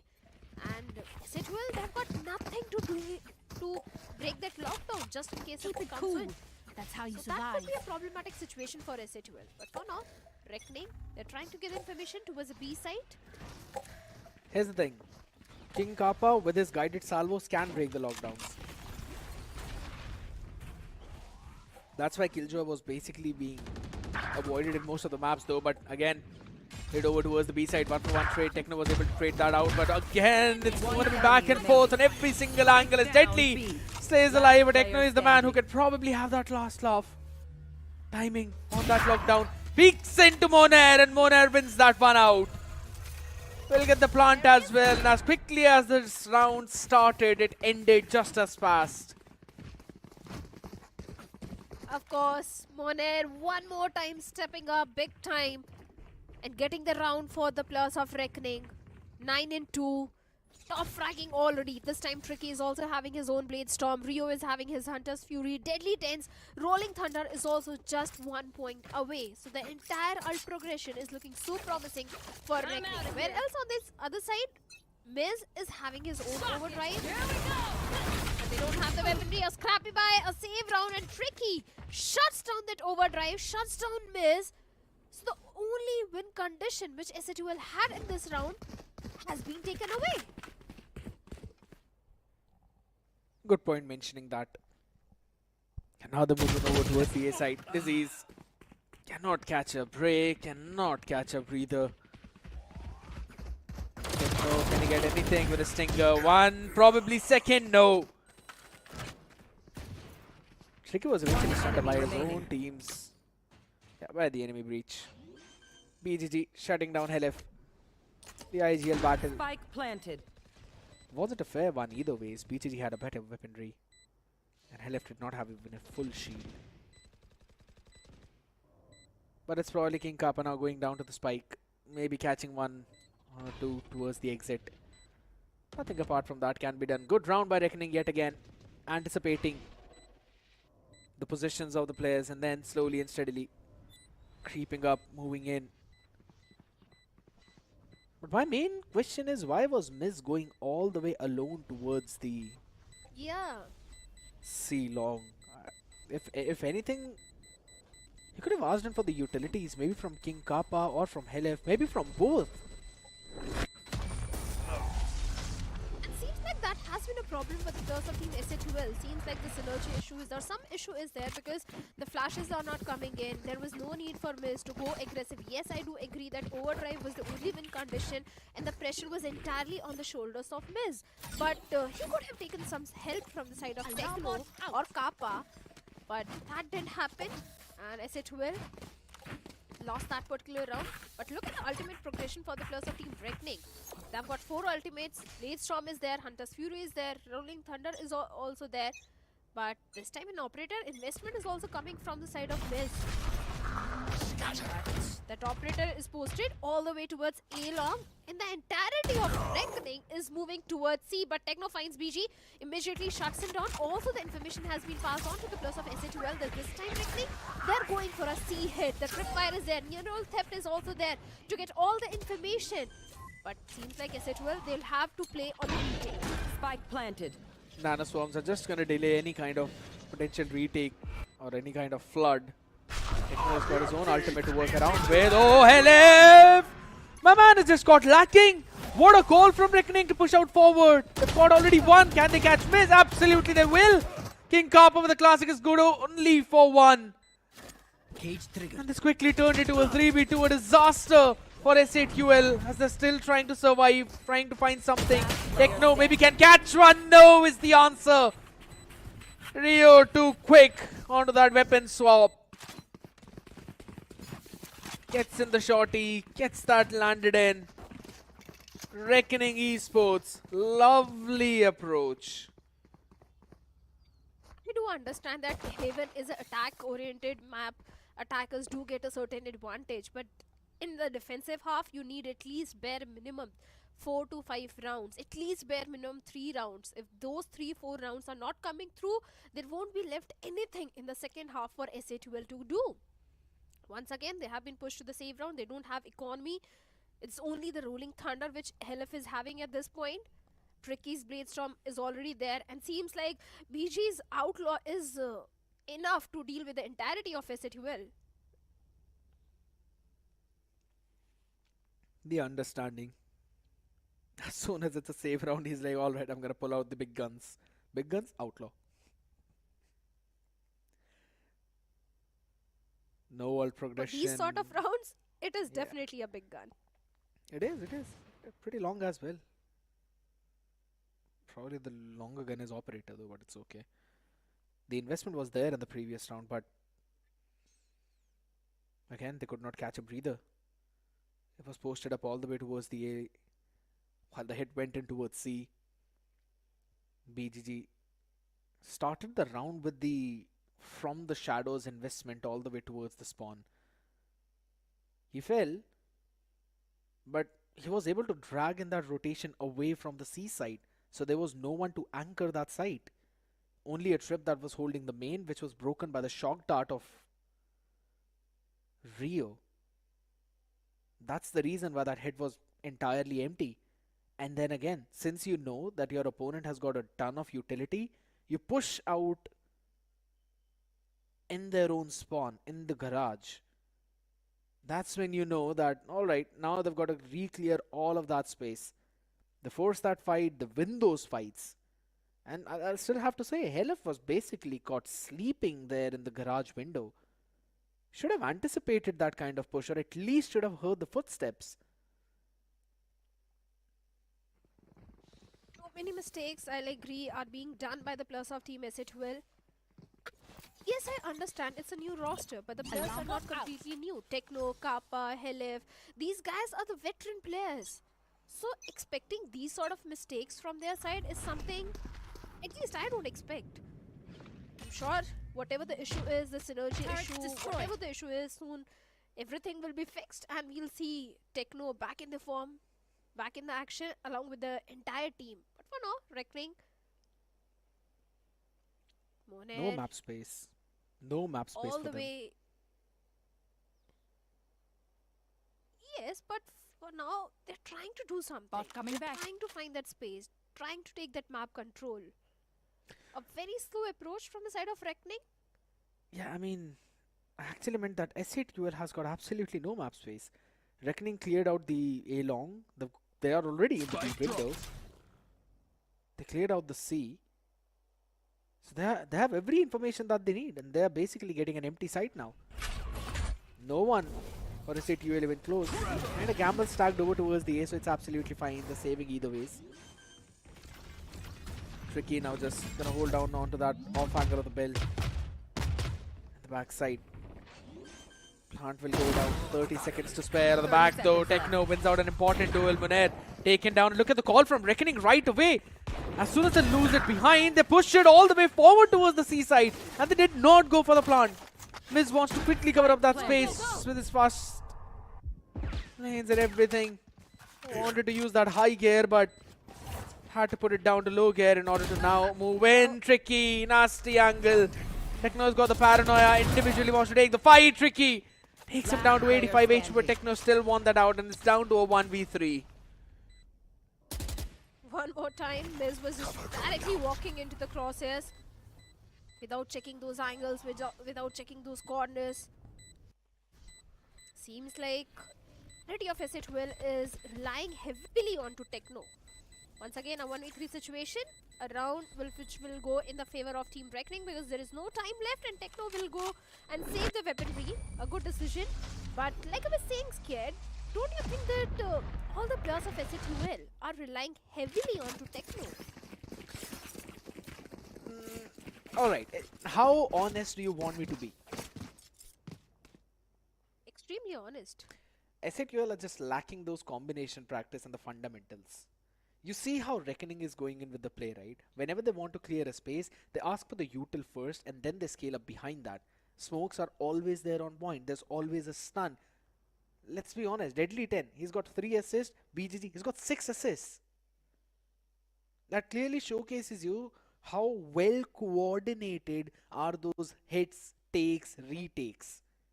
I'm not seeing that from the side of SATUL. And let's not go any way far back. Let's take the closest example of this garage fight.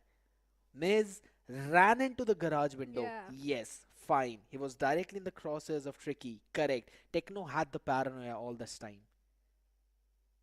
Now here's where the coordination comes in. Miz gives out the call that he wants to peek in garage. Techno uses the paranoia to clear out at least one angle, so that Miz does not have to worry about that. Had that been the case, Tricky would have been fully blinded. Miz would have got that pick. Weaponry upgrade, boom. It transitions into probably a 3v3. These are the kind of situations. These are those small hits, or you could say these small calls. You don't really have to give out those calls. They are basically muscle memory. And that only comes in once you practice a lot. Reckoning have been practicing a lot. Locating targets. Oh, the information is there about a shot. Kappa is aware that Tricky is trying to approach the A side and Kappa swings out, finds Tricky, shuts him down. Finally, a good util usage coming from the side of SATUL. They have the disadvantage. They need to play their cards right. Even BG position has also been compromised. Kappa is aware about him. Kappa getting the second also onto Deadly 10.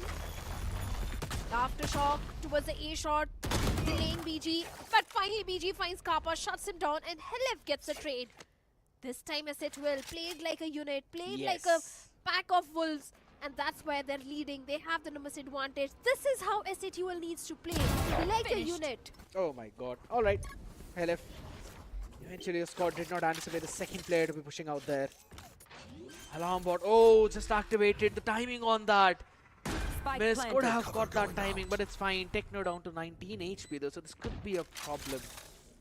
And 125 for Disease and Miz. Not really enough. As long as they can land in those headshots, that's much more than sufficient. The paranoia goes in for now. But there's no one to capitalize on the back of that. No one just in position to maybe swing on the back of it. It's about timing. Munair catches one, then Miz will be able to find Rio. A good round for SATUL on the back of that timeout. It's the second one on board at least, so they've got some life left in them. Finally, winning out those crucial duels. King Kappa and then Helef trading King Kappa out in hell when BGG won that fight. This is what they need to do. All thanks to Kappa and his stealth drone. The way he was able to deal with Tricky, then after that he dealt with Deadly 10 towards the A-log. He was aware and Helef was constantly there to provide all the backline support. This could have been a more cleaner round for the players of SHL, but of course something is better than nothing. But this time the aggression from the side of Reckoning, Tricky, Deadly Den was super aggressive, and they already find 2 players. Liz and Disease out of the equation. It's a 3v5 situation for the players of SHL. Seems like the 8th one is coming for Reckoning.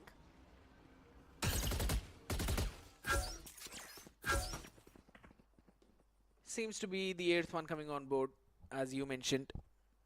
Unless King Kappa can eventually pull a few things out of his hat. Reckoning. Slowly clearing out the space. Lovely shot. Rio being caught there, but at least his position has been known now, so they're going to move fast. Moner needs to win out that fight, and he will be losing his head against LF.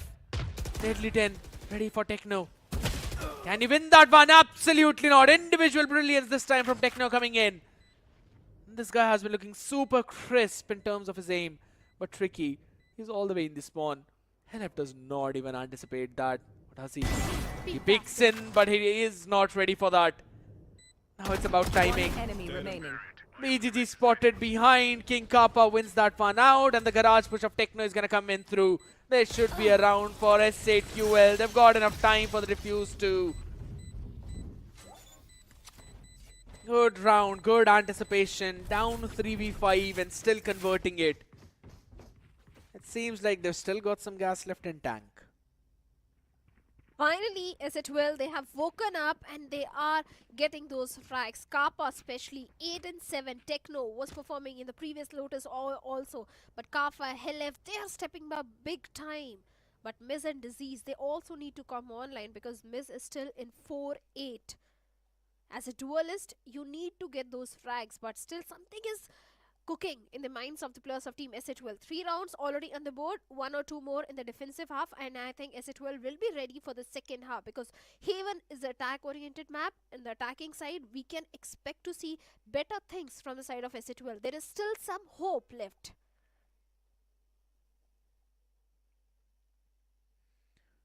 Is it enough? That's the question. And the previous map, it was a 9-3 as well. Then a sheer domination in the defense too. I do want to see it. SATUL bring themselves back in, but I'll have to be honest. Till now, it was looking just a different class. Reckoning were leagues apart. But the past 2 rounds, SATUL have shown that they can thrive in the chaos. And if they can continue that chaos, that's when we'll see them make that comeback, make that big leap. 4 players starting all the way towards A lobby. 3 to answer back from SATUL. Stun from Helef ready. Miz though, he's gonna be stopped in his own track spawn now. Shorty in the hand. It's gonna get pretty nasty down in Sivers. Angle. He checks him. But still, no one to trade him off. Miz catches one and will retreat. That's the discipline. Targets destroyed. Good utility coming in as well. And in the meantime, SATUL were pushing out the garage too. Deals away with the utility of Moner. That's the SATUL I wanted to see. That's what I like. There's that one out as well. They finally figured out where the operator is. So I don't think so they're going to be pushing into him. Tricky. No longer in this round available. Moner, he's got the lockdown though. So they can still go and pivot towards B side. But SATUL, they're giving up that space. They're ready to retake that. They've got a good amount of util for that. Techno with the paranoia. King Kappa. He's got the concuss. Guided salvos are already up. Relay bolt to Miz. Yep. It's going to be a free side take. 30 seconds Plan's going to left. come in, but hold on a second. Armageddon used up a bit too early on. So they could have kept it safe. But hold on a second. Moner! Just getting caught out there. Could be a big mistake as Techno finds one. B. And that's already spiked down. They haven't even planted that. 12 more seconds. Paranoia used up. But SATUL, all they need to do is just play the patience game. Spike planted. Because they have the numbers advantage. A 2v5 One enemy situation for remaining. the players of Reckoning. PG finding 2 of his own, making it a 1v3, and finally Kappa will land the final blow, and one more round goes in the favor of SATUL. They played like a unit, but this time few mistakes were also there from the side of Reckoning. The moment Tricky swinged out, Yes, Miz was able to land that blow with the shorty.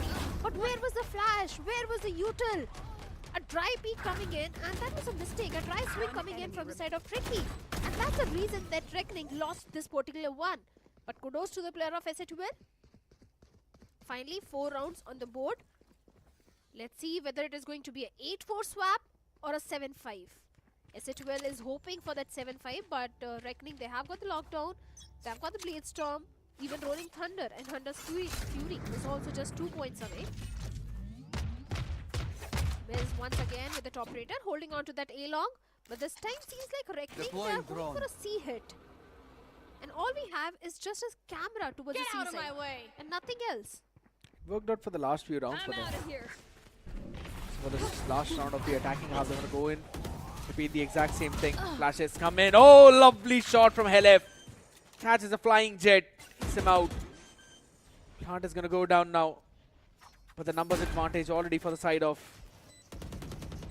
SA12. There's still a lockdown that they've got to worry about. Deadly 10 and Rio, both are 2 away from their own utils. There we go. The overdrive comes in. Disease catching one. And Miz will be answering back on the other side. Moner, the only man who found success. But he was only good for one. As again, the salvos goes as BGG gets spammed in through smoke. SA12 bring themselves back from down 7-1 to a 5-7 half. A good retake. And after that, back-to-back 4 rounds coming in their favor. A good first half, 7-5. There's still hope for the players of SA12 to get this victory, get the victory on the map of Haven. But for that, they need the pistol. They need to convert the pistol round of the second half. But for the people who want to convert few of the VPs into their account, there's a question in front of you. Before joining the current team, which organization did SK Rossi play his first major Valorant tournament? Again, for people who might be confused, there's a bit of a hint out there. The international tournament. Nothing more I'm going to give you also, but BGG hands out a good shot, will be taken down to the salvos. Good trade coming in as King Kappa makes it 2, but the Nano Swarms, oh my god, talk about tasting your own medicine. The reveal. Plant goes down. Talked about the reveal, it was important. Tricky, time for the flash dodge. Disease hands it out to him on the plate. Good headshot. Tricky has been struggling in terms of finding those picks. And look at this late lurk from Techno. He's just waiting for the time. He's just waiting, man. Yeah, he's going to be finding out that timing. Shots fired from behind. Rio had no idea what was there. Long range shots. Helef wins out in the breach duel. And SA12. You mentioned about this comeback, Shadow. They need to win the pistol. They have won the pistol. They badly needed the pistol round. They got the pistol round. And scared, I'm telling you, SA12, they are winning on the map of Haven. It's the attacking half. SA12, they're already having a good start. They got the pistol. The next entire eco will also go in their favor. And there will be an equalizer. From there on, SA12 will be looking forward to a lead. There is a very high chance of SA12 winning this map. Entire eco looking very comfortable for SA12. They have got the rifles, the judge, the spectre, everything is there. Miz easily getting that A-long control, but needs to be careful from the side of Moner. Finally, Miz goes in with the judge, finds Rio, shuts him down, and even Moner, both the side anchors have been dealt with. GG, the only guy who found success, but he's only got a sheriff in the hand as Techno hands it to him on a phantom. Deadly 10. How much more he can find? Judge for Miz. 77 HP in hand. Peeks in, will be taken down. Tricky, good with a shot, but Techno is there for the answer. Exact same angle, exact same result. Not losing a lot of weaponry, carrying 3 forward for the next one. Judge Phantom as well as a Spectre. Now they swapped it up. Going in for a very solid buy. I can see a couple of players have already invested into this one. So it seems like we've got a round for us, Shadow. Reckoning, yeah, they've got a couple of half shields, but SA12 with 3 rifles, a Bulldog and a Spectre. Very much doable for them. sort of risk. That's why this investment is coming in from their side. They want to have the lead. But now they have the entire control. Reckoning have the entire control of A long and A mid. They sit well. They have been pushed back towards Garage. Tricky has got all the information. Those nano swarms proving to be absolute menace, but Kappa finds Tricky, shuts him down with his util. Already SA12 is having the numbers advantage and a free side. An easy plant should be there, but Monair, Kappa, there was no need to over-aggress. And Monair did capitalize on that. Timing. The numbers here are even Steven. The timing is there. Helef can easily go for the plant, but look at that. Rio finding disease. This should not have been allowed. Disease missed out on that shot, and a good capitalization of Rio, though he wanted more. Lovely shot from Miz. Not just one, but answers two. And with that, probably the retake possibility gonna go down. Monair says no, he's got something else, but Techno is there for the answer. BGG. This time winning out on that duel. It's all about LF now. Can he find the timing? He's sticking, he'll stick all the way. LF tried to rotate, but a little too late. Pros never fake. Sit well. This round should have gone in their favor. Miz finally stepping up, getting those frags. As a duelist, he is living up to the expectations. But Helef, it's fine though, this because is going to hurt. This is going to hurt SA12. I'm telling you, Scared. I don't think so, because look at the economy now.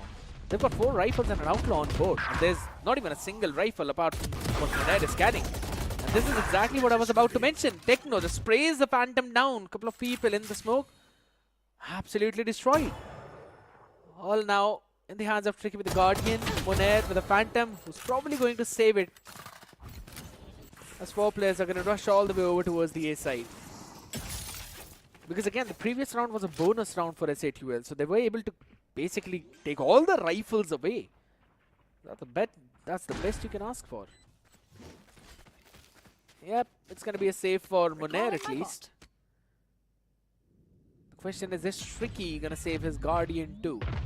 Or will he decide to maybe find something? Yeah, it's a full save. Good round from SA12.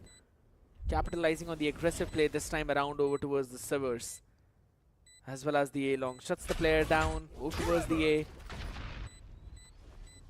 And they can also try and find some good answers to what they're going to bring on the table for the next few rounds. As Shadow look at the ult economy. Miz, King Kappa, one away from their own ultimates. Yeah, their ult progression is looking really promising for the players of SA12. A save for Reckoning, weaponry being saved, and an equalizer for the players of Team SA12. A really good fight back coming in. SA12 who are lacking behind so much. Now they have got the equalizer, and like you said, the ult progression is also looking very promising, but Tricky's Blade Storm is also just 1 point away. The lockdown is also just 3 points away from Monair. There's still some hope for the players of Reckoning. Reckoning, they really want to convert the map of Haven because they don't want to move on to the Decider map. So this is not going to be easy for the players of SA12, but because finally Reckoning has realized that SA12, they have woken up, and this time I don't see Reckoning making any sort of mistake. We'll have to see. Important discussions now being held, how they need to stop the progression of this team even further. Haven't been really able to hold out that side control, and whenever they've decided to push out, SA12 have had an answer. And this is what we always talk about. This is what I was telling Aladdin as well. Whenever it comes to the Breach Teho combination, every single time there's just a bombardment of utilities on your face. And it becomes overwhelming to deal with it sometimes. A hero Phantom carried forward, Guardian into the mix, a Sheriff, make it 2. Scanning ahead, Leo will probably save onto his Owl Rune for the next round. Should not use it in this one at least, otherwise he'll not have enough to buy full in the next. Monair in the meantime, though, just a slight angle. Helef shuts down the Killjoy on the other side. What an idea, what an anticipation. As it, you will know that Reckoning will do something to make a play.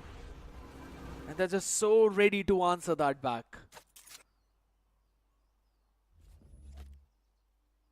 They don't have the economy. It's only pistols, just a guardian in the hands of Tricky. So the timeout was for the upcoming round. Because even the players of Reckoning do realize that converting this round is not going to be easy. Just want to do some eco damage for the players of Team S12. An easy plant, an easy site. A 3v5 retake for the players of Team Reckoning. They have been able to retrieve one weaponry. That might help the players of Reckoning in this retake. But they need to be very careful, very cautious. Yeah, but how are you going to flush out 4 players all the way in C long? I don't see any way for them to do that. They don't have any utility. Apart from just an aftershock. Maybe some shots landing on the skull might help. Oh, hold on a second. Disease was taken down. This could be doable. Oh my god, he takes one but cannot transition it to the second. Rio. He was given the godliest timing of it all, but the trigger discipline. That's what you need in these situations. He might not have won the round, but at least could have done enough damage onto their heads.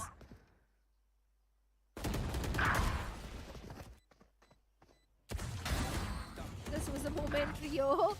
For a second, it looked like Rio might be able to get one more. But that didn't happen.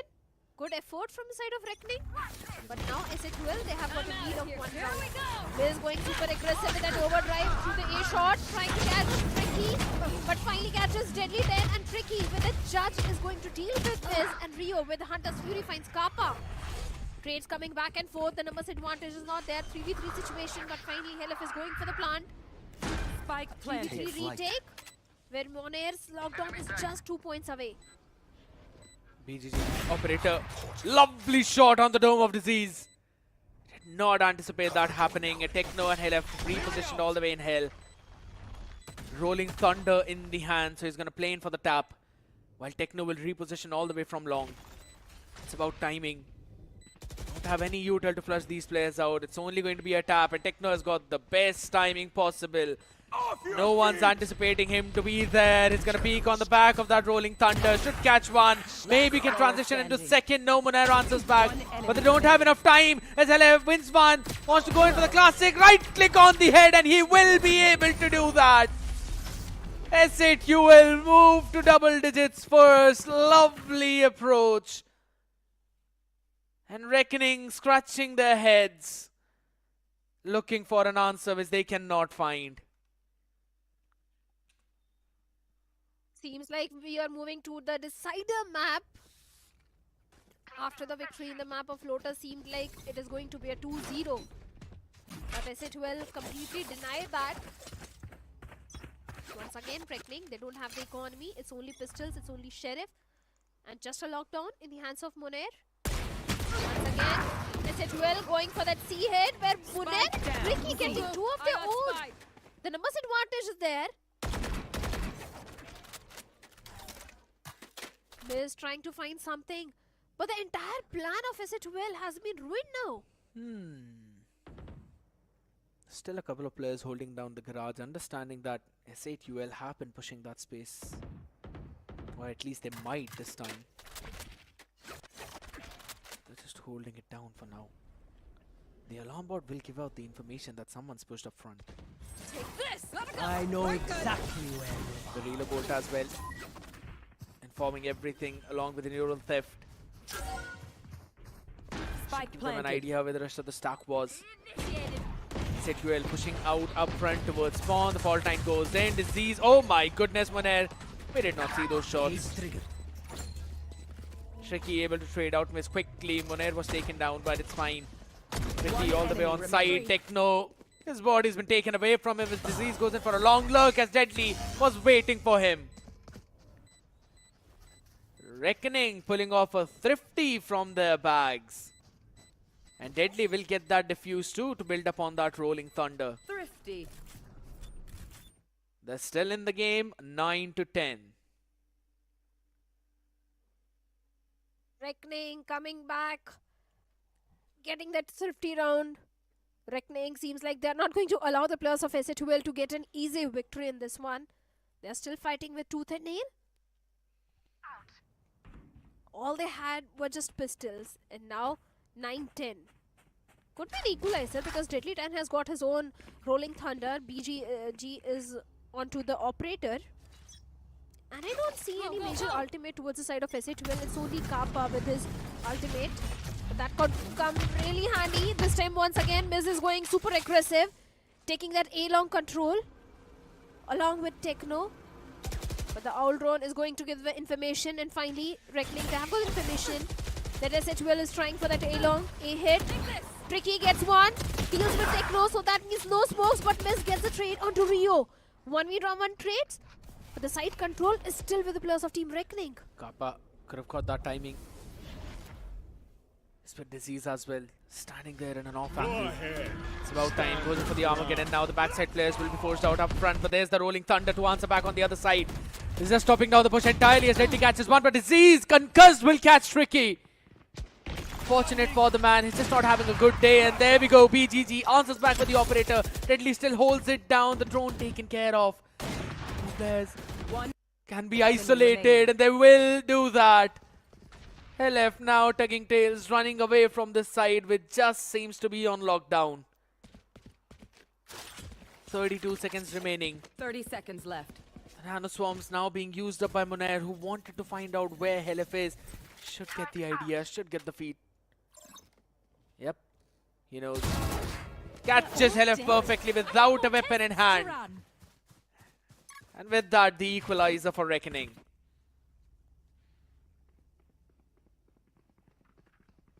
Equalizer for the players of Team Reckoning. And SA2L, I don't know how they're going to move to the victory on the map of Haven. There's still a possibility of a 2-0 happening. Reckoning is refusing to bow down. Monair, just look at this guy, 20 in 13. Tricky, 20 in 15. Gotta go. That seems like SA2L's economy is pretty much broken. A scrappy by Cruz Fingers and a Judge. SA2L this time they'll be looking for a very close fight. But that operator and BGG from the off angle finds LF, shuts him down. Can he find one more? Trying for that. But finally the fault lane on the back of it. The entirety of SA2L trying to scale up. But Monair and Deadly 10 get 3 more, leaving Disease in a 1v5 situation. This is an 11th round for Reckoning coming in. It was kind of a scrappy by save round for SA2L either way, so they just wanted to go for a fast B hit. Reckoning anticipated that. And that's the reason BGG had that operator in that off angle. Got the first opener, moved back, set Monair up for the next few picks. With the support of Deadly 10, they just shut down the entire push of SA2L. But now is the important round. Another Judge in the hands of Miz, who's 2 points away from his overdrive. I'm out of here. No ultimate yet close for Revenant Esports, so it's only going to be a battle of the weapons. Tricky. Yeah, and he's in the off angle. Dash is gonna expire, but he'll still hold it down. Miz with the Judge. While everyone else, they're just holding down their space. No one's making any kind of move. The Owl Drone will reveal that there's no one in long at least. Oh, this might give them the idea. Hold on, Monair. Finds the timing on Helef when the alarm bot was triggered. Takes the skull away and all. That's also the spike down. But Miz, on the back of it, just wanted to make a play down to 27 HP. Run away, my man. You don't even have a weapon to fight on that range. Exactly, a Judge in the hands of Miz. Definitely he needs to look for a very close frontal battle. But the entirety of SA2L trying to scale up through the A-long. 30 seconds left. Where Rio is.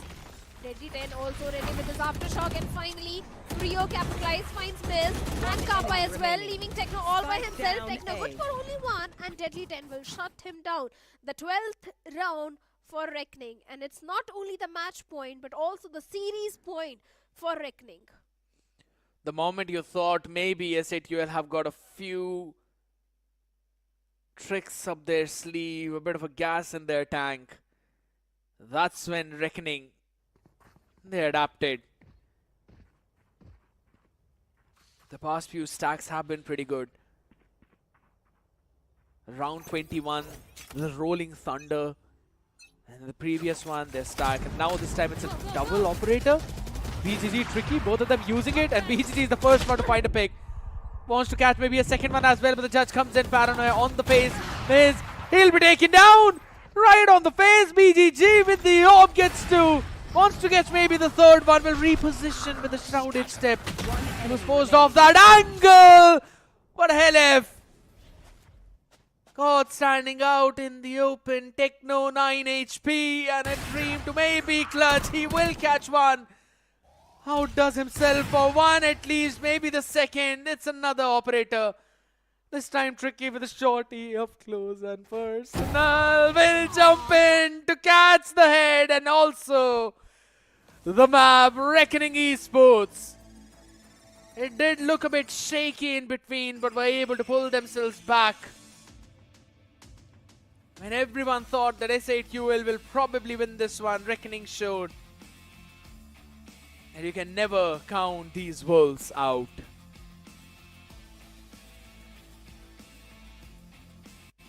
Of course, Reckoning getting that victory 2-0 against SATUL, but kudos to SATUL also, especially Techno and Helef and Kappa, the way these guys played on the map of Haven, because in Lotus they looked completely off. And hi to the Hindi desk, our fellow Hindi co-casters are also there. You can also tune in to the Hindi stream. But like I was saying, kudos to the Helef, Techno and Kappa also, because they stepped up really big time on the map of Haven. Even Miz also did step up, especially during the second half. If SATUL had played a similar way, in a similar fashion in the map of Lotus, maybe we could have gone to the decider map. Yeah, probably, but it's absolutely fine. I mean, it just seemed that, again, for the first map of Lotus, I've been saying this time and time again, right? The composition that SATUL brought was the T1 composition that they used throughout the Masters Bangkok, but eventually that composition is entirely countered by what we had on the other side by Reckoning Esports, which was also picked up by G2. So that's why I've been constantly comparing that map with this one, or rather, not just comparing, bringing that into light. The scoreline was also same, 13-5, so that's one thing, but it's absolutely fine. We did see some fight from SATUL in the second one. I'd have to say they had some interesting ideas whenever they went in for the attack, and Techno was doing a phenomenal job in terms of taking that second entry, sometimes even the first entry on the side. Every single time we saw this man get a good amount of success, be it defense or attack. All they needed was probably a step up of maybe one or two more players, but it eventually ended up being a Reckoning's win. Of course, the way Reckoning, especially tricky towards the last few rounds, the way this guy stepped down. And BGG also using that operator from the off angles. So yes, of course, Reckoning did have few cards up their sleeves, which they eventually pulled out and got that beautiful victory, 2-0 victory. But is it well? Yes, the second half looked more comfortable for them. The first half also, after struggling initially, they were able to pull up their socks. So maybe next time, whenever we are going to see the players of SATUL, they'll perform like this, the way they performed on the map of Haven. Whatever the issue was on the map of Lotus, I'm sure they'll look into it and will rectify all the mistakes. But congratulations to the players of Team Reckoning for the victory. From 7-1 down to a 5-7 half, and then converting a pistol as well as the anti-eco. SATUL did show some good signs of life, but as you mentioned, at the end of the day, Moner also stepped up big time in many of these situations. Whenever he saw that a lot of space was just being stolen away by the opponent's side in the garage and mid, he always moved up towards C-Long to take that space away. And then the anticipation, the off angles, worked out perfectly in unison. setting up the teammates for the rest of them, and then Tricky styling over Techno over towards the end. I mean, Techno had only 9 HP, man. Cut that man some slack. He was doing a phenomenal job, having over 20 frags in the previous one. But, you know, now we're obviously going to move in over towards the stats of the previous map. I kind of, as soon as I say that, seems like the production has connected with me on that consciousness, you know, solid subconscious level. Maybe you just heard the producer, but never mind. Reckoning having 10 first kills and SATL having those 13 first kills. Yes, they do have more first kills, but the post plant was looking good for the plus of Team Reckoning because they got the site 11 times, converted it 7 times. SATL, they got the site only 7 times and were able to convert it 5 times. Post plant win percentage ratio is 0.64 for the plus of Team Reckoning and 0.7. A good performance, a valiant effort from the side of SATL on the map of Haven, but Lotus was a big problem for them. MVP is going to be obviously Munair with 2.1 KDA, 282 ACS, 190 damage per round. Headshot percentage is going to be 30.6% and first kills are going to be 1. That's exactly the stats that you need from your Sentinel player. You don't want him to take the first contact, regardless if you're in attack or defense. You want always those utilities for the backstab, as well as for the site holes. And as you mentioned, 282 ACS. Solid amount of damage per round. He always found himself in positions where enemy were not expecting him. But the similar performance being put up by Techno on the other side, 23 in 16. 3 assists as well with 270 ACS, 2 first kills for the man. He was, as I said, also doing a phenomenal job in terms of providing those entries whenever Miz was failing for that. Disease is the man though, I'd have to say. It was not his day probably.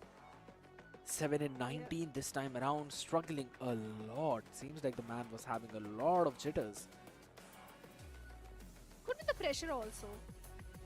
Could be the early game jitter. Something is really wrong with Disease. I'm sure he's going to figure out what's really happening wrong, because I didn't see those neural thefts being invested too much, or those trip fire going crazy with those trip fires, or any sort of setup in the defensive half from the side of Disease. Few things were really lacking from the side of Disease in the entirety of SA12, but few players did step up majorly, like Miz. Techno was doing wonderful on the map of Lotus as well. He was performing on the map of Haven also. The experience which he has was showcased by him, and Helif also. So kudos to him, but a 2-0 is something I didn't expect at all from the side of SA12 and Reckoning. Yeah, I mean, eventually SA12 was my pick to probably win out the series, but Reckoning have outdone themselves really well. Now it's not just SA12, but rather Reckoning that a lot of other teams will have to be worried about, because we also heard BGG in the pre-show interview itself mentioning that they've had around what, a month or maybe 2 months of practice, max to max, not a lot after that, and even after those months of practice, it has been looking very solid for this entire team in terms of the coordination. The utilities have been on point, the follow-ups have been on point, they've been going for the double peaks as well. No one's basically overheating in certain scenarios. So I like what Reckoning are bringing on the table. But the main test is obviously going to be, can they keep the same kind of composure for the longer period? Because it's just split 1, it was only day 1. There's so many more days to come. It's a round robin either way, so it's not just one game that they have to play. They have to play against every other team in their group. So yeah, it's a marathon, but I'm really intrigued to see now what's gonna happen, because Shadow, I want to ask the same question from you that Shivansh asked during the interview. Do you think that the competition has increased a lot as compared to last year? Of course, as compared to last year, the competition is definitely increased, but also this brings up the conversation that so many roster changes are also there. Few teams are really struggling with the synergy, as we saw that SA12 was struggling with the synergy on the map of Lotus. That also brings up the additional factors which affect the performance of the team. So yes, the competition has increased. A new agent is already there. In fact, 2 new agents are already there. A lot of different compositions can be experimented with. So yes, the level has increased, but so are the additional factors also which are coming into the play, which is going to decide which team will come victorious overall. Yeah, agreed. I mean, it all falls down to how well do you gel up together as well with your teammates too. because we've seen those adaptations come in. I'll have to be honest, for as long as I've been in this scene, obviously I've not been here for a long time, but from what I've seen, normally it would take a bit more time for the South Asian teams to adapt to the meta that's been happening in the global stages. But this time around, we are seeing those adaptations, we're seeing those adjustments, and it's not just that they're picking the comps, they're using it to the fullest potential. I mean, in the previous one, we saw those guided salvos going out, drones as well being used out perfectly, combo plays with the fault line guided salvos, the scale up behind all of that, playing for the post plant with the Armageddons, clearing out the site and towards the back, including the Heaven as well as the Hell with the same utility. I am loving all those plays. Now, we've seen teams even yesterday bring out the Yoru. We've seen some teams today bringing out the Yorus as well. They're slowly and steadily trying to adapt to that Yoru meta too. And I'm pretty sure that Fritz, Spartus, they both will be super happy seeing this Japanese agent now being brought into play so many times. See, here's the thing. All these players, all these teams have been into the scene since a very long time. Mechanically, they are gifted. Mechanically, they are very sound. They have reached the saturation point where the skills are at the top. But now, after that, what do? You try seeing the different region gameplays, what sort of combinations, what sort of compositions the other regions are bringing in.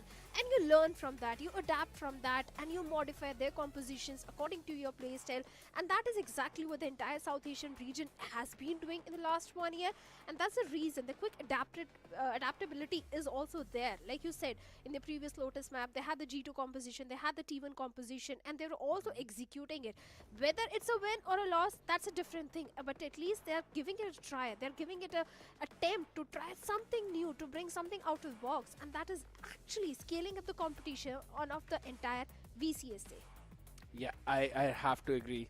And to be honest, I'm really happy to see how quickly the teams are adapting, adjusting, learning new things.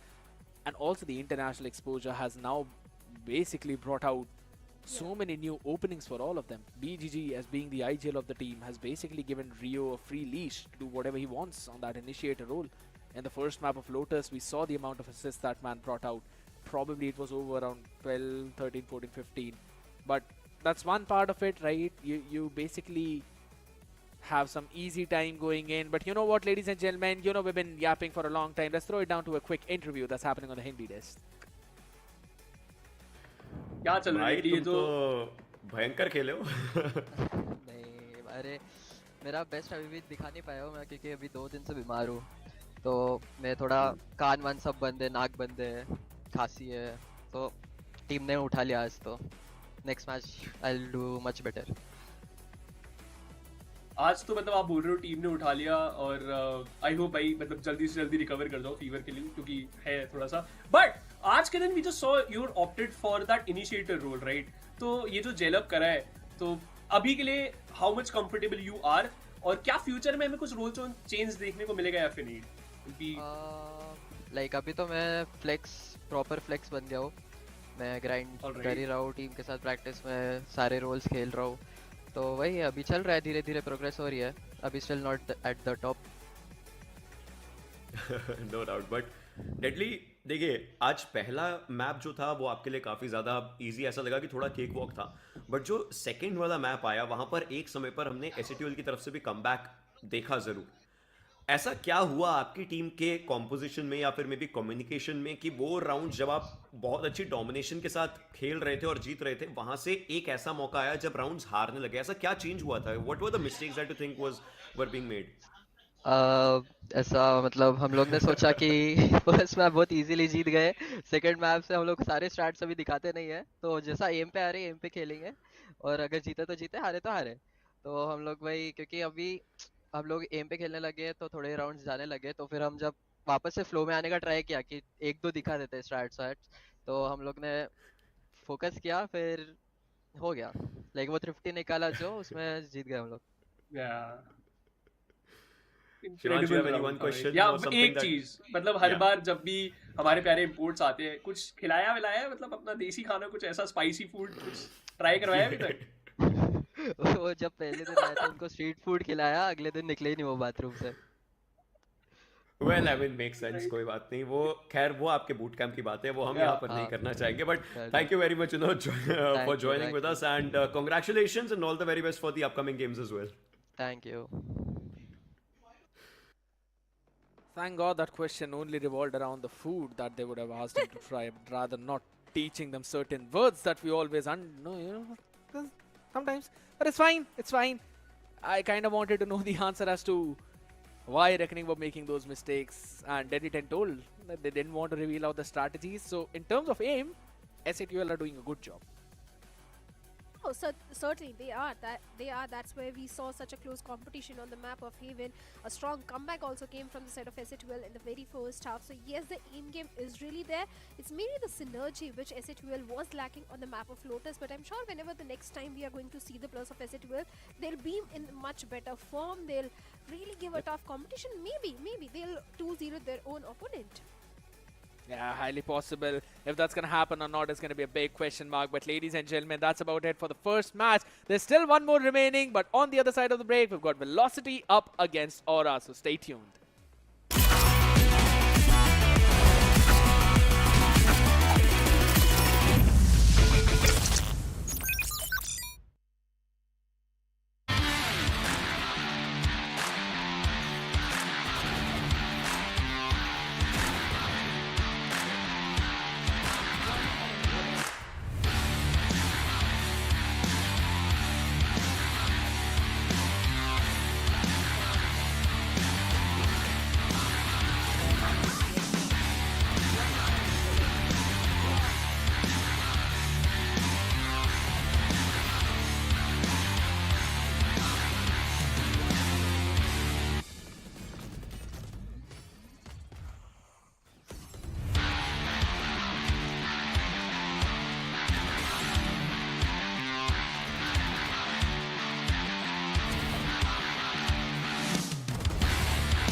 back, everyone. You guys are watching VALORANT Challengers South Asia 2025 Split 1, Week 1, Day number 2. The first match is already over where Reckoning got a 2-0 up against the players of SA12.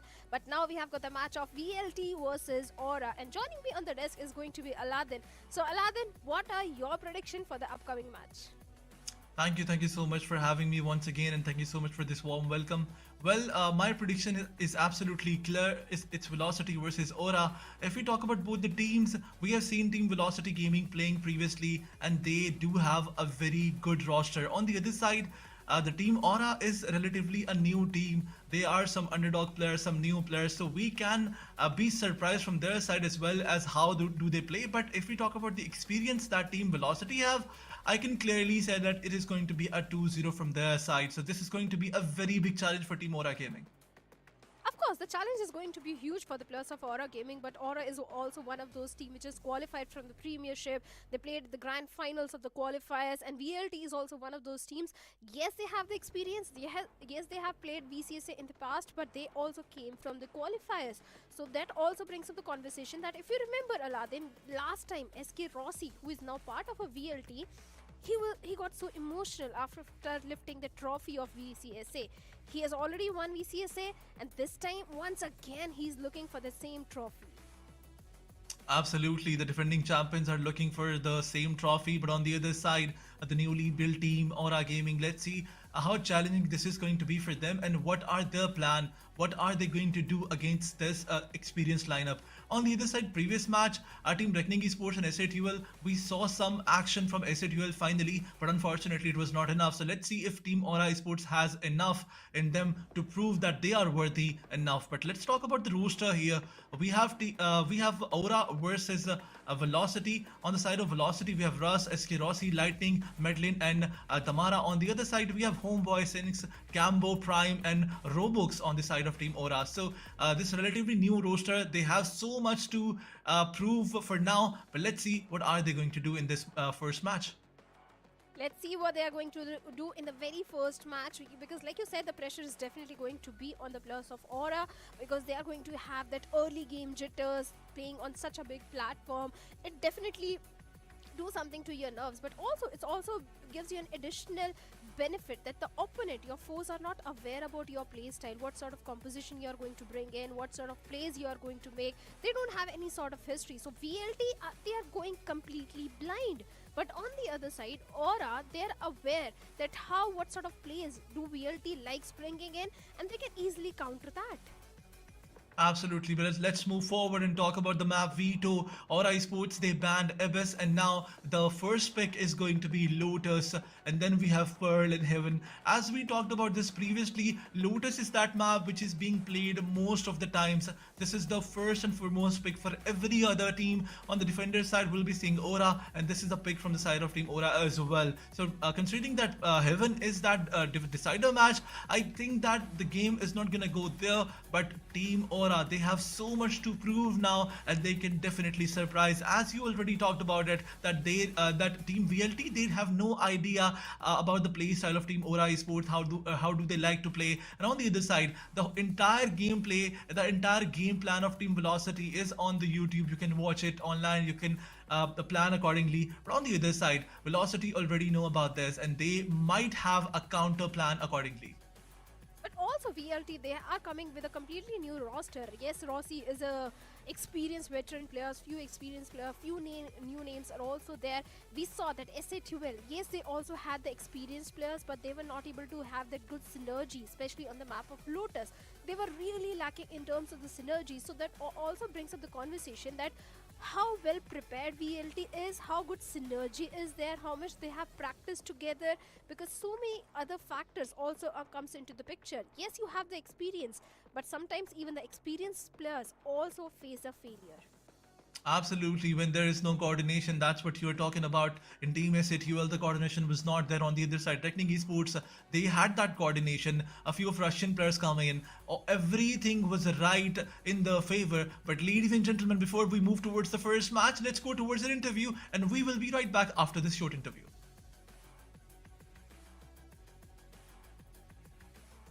Russ from Velocity and Paradox from Aura. Welcome guys. How are you guys? पहले तो first question from you, Para. Straight off the Yeah, bat. sure. How is Team Aura? I mean, you as a player has played so much. Now, do you think they can match the caliber that you guys had in the previous seasons? I mean, yeah, they sure do have caliber, and I would say these guys Okay. even hold some raw potential. And I'm Mhm. pretty much surprised by the raw aiming techniques by all these youngsters I'm playing with right now. Like I'm teaching them a lot of stuff. Although, like right now, we might be up to a shaky start considering like I just joined like 1 or 2 days back. But these guys do Okay. have a lot of potential, and I could see them going the long way if given the right guidance and advice. All Russ, right. Well. I want to Yeah, ask please go from ahead, you. Spartus. You have played against Aura the last time. They were a good team. So Shush. are we gonna see some changes from your side, or are you gonna stick to the same composition and the similar playstyle?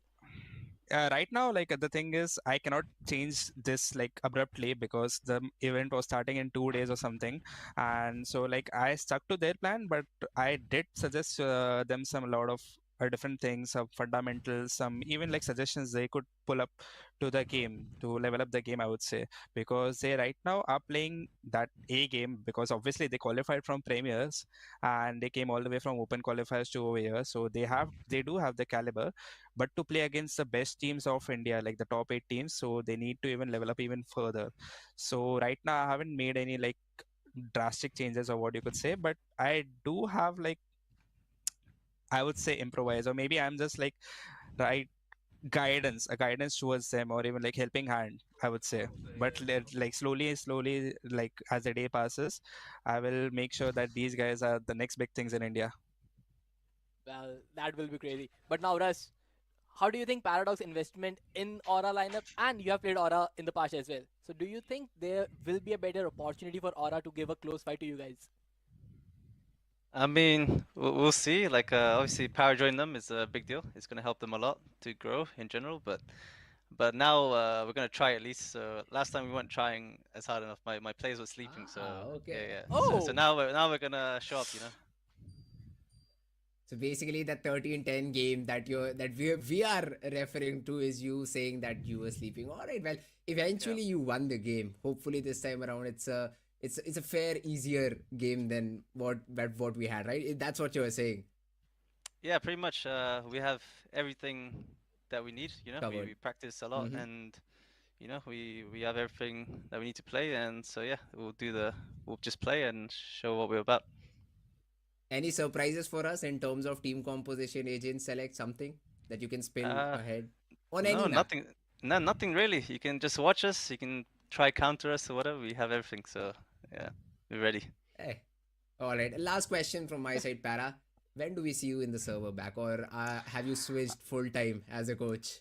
No, not full time as of now, I would say, but I'm still looking for opportunities. So just as like small plug, I would say, looking for offers for Split 2. But still, like good timing. Right now, and like instead of wasting my time, why not just guide like the youth of India? I would say. So instead, I just took up the role of Split 1 में ऐसा coaching करके to help some kids, I would say, and then hopefully that's great. Hopefully, we see you guys see me in action on Split 2. Ooh, all right. Thank you so much, Para. Thank you so much, Russ, for joining us. See you in the server. See you. See you, man. Good. Well, that was Paradox and Russ, and Paradox also giving a league that he's ready to join any sort of a lineup and be a part of VCSA in the upcoming future. But yes, we all want to see Paradox back into the action, back as an esports player. But yes, he's doing a wonderful job as a coach. But if you guys are wondering what is the 13-10 which Frizz was talking about, well, both these teams also went up against each other in the VCSA qualifiers in the grand finals, where Velocity had a 2-0 win against the players of Aura Gaming, and that was a map of Lotus and Haven. And seems like Velocity, they had an easy victory. Do you think, Aladdin, that this time Aura will be able to answer back?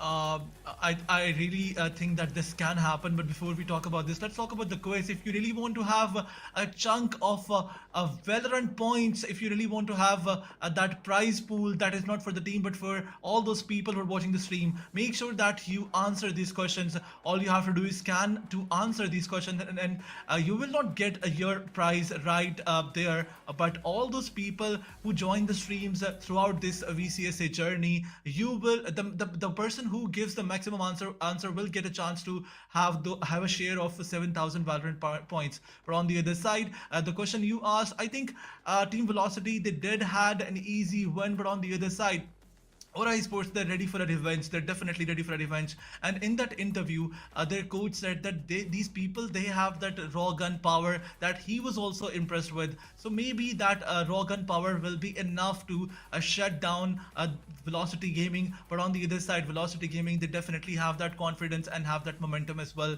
to take Aura Esports down. So this match is going to be really interesting, and I am definitely looking forward to it.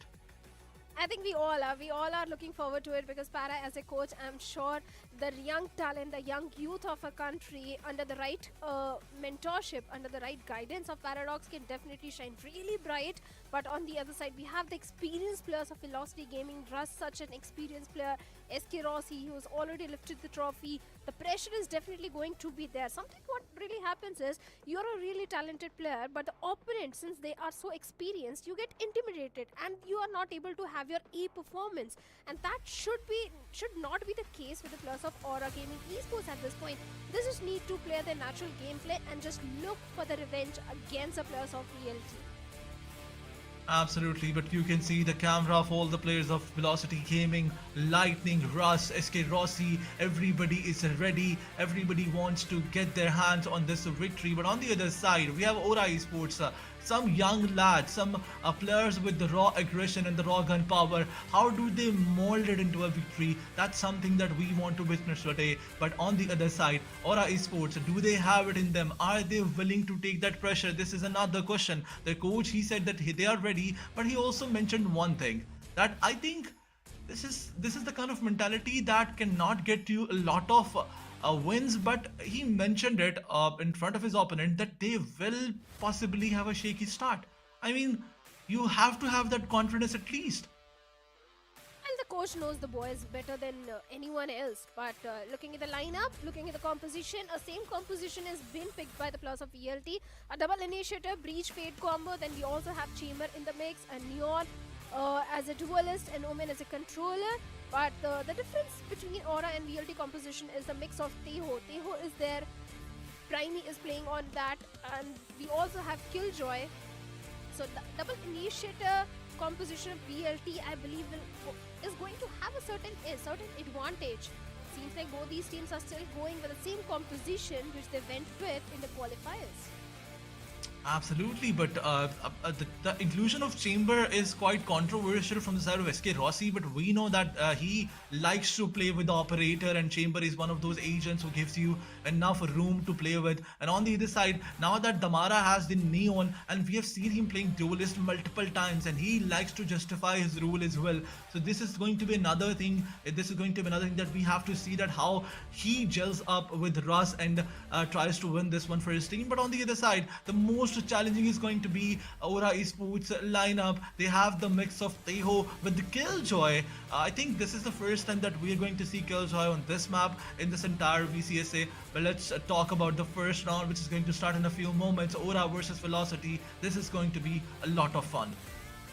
It is definitely going to be a lot of fun because Aura, they're looking for redemption. VLT, for them, it should be an easy walk in the park to get a victory up against the players of Team Aura. But let's see how everything is going to pan out. The first pistol round is definitely going to give some momentum boost to the players of Aura, just in case if they get the pistol in their favor. But VLT, they are starting on the attacking half, and Aura on the defensive side. And Lotus is an attack-oriented map. So VLT, they already have a certain advantage. But for now, looking at the setup of Aura, two players all the way towards the C side, where we have the entire setup of Cynics, then Homeboy all the way towards A, two players towards the Link. So the setup is looking nice, but seems like VLT, they're going for an aggro hit towards the C side. Absolutely, a C-side hit, but Fade is left to give some information on the A side. The Haunt definitely reveals a lot of position. 2 to 3 players are gonna wait that maybe Team Velocity is gonna push towards A side. Are they gonna bite? On the other side, the setup of Killjoy is on the C side, which is definitely going to be difficult to breach, but Damara says no more. And now he rushes in towards the side. A bit of utility being exchanged. For now, no information whatsoever, but Tamara gets picked off by Sinks, and this kind of long-range fight is something that we were not expecting. It comes as a shocker. Damara getting picked off very early in the game, but Asterisk is going to answer by getting the trade onto Cynex. Homeboy gets one, but he also gets traded off. A 3v3 retake for the players of Team Aura. Lightning gets one more. Last player How this standing. is going to pan out, but Russ wakes on and Ross, finds Ross. Rawbox and Prime as well. Leaving only Gambo in a 1v3 situation. This pistol is almost done, seems like, but a 1v2 is still there. But time is ticking. Time is the biggest enemy for Gambo, and seems like Medlin is going to shut him down, and the first pistol goes in the favor of VLT. Absolutely, a good retake was supposed to happen, but it was not possible as VLT's players were there, specifically Russ. The way he picked two of those players and made the situation better for his team. That was really interesting. Look at this. The first pick was taken by Cynics, but after that, it was all shaky on their side. As Ross picked two with the classic, this was enough for him to get the first on for his team. But now you can see that the interest is being shifted from the C side towards the A. But on the other side, two of the players from the side of Team Aura, they were pushing towards C Mound, taking all that information. A one-way smoke is also there.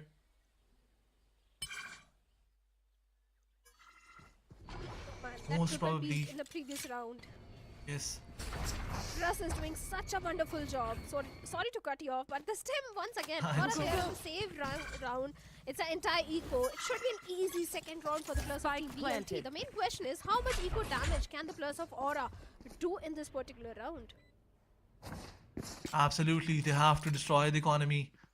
But the way they're playing, that's what they want to do. I mean, they're wrapping around all the players of VLT. That's the whole purpose of this structure. But on the other side, the rotation is being called, and now they will try to get some picks or not.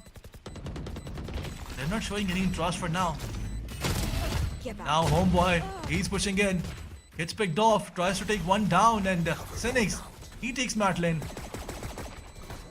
They will drop a few weapons, but look at velocity. They were just falling back.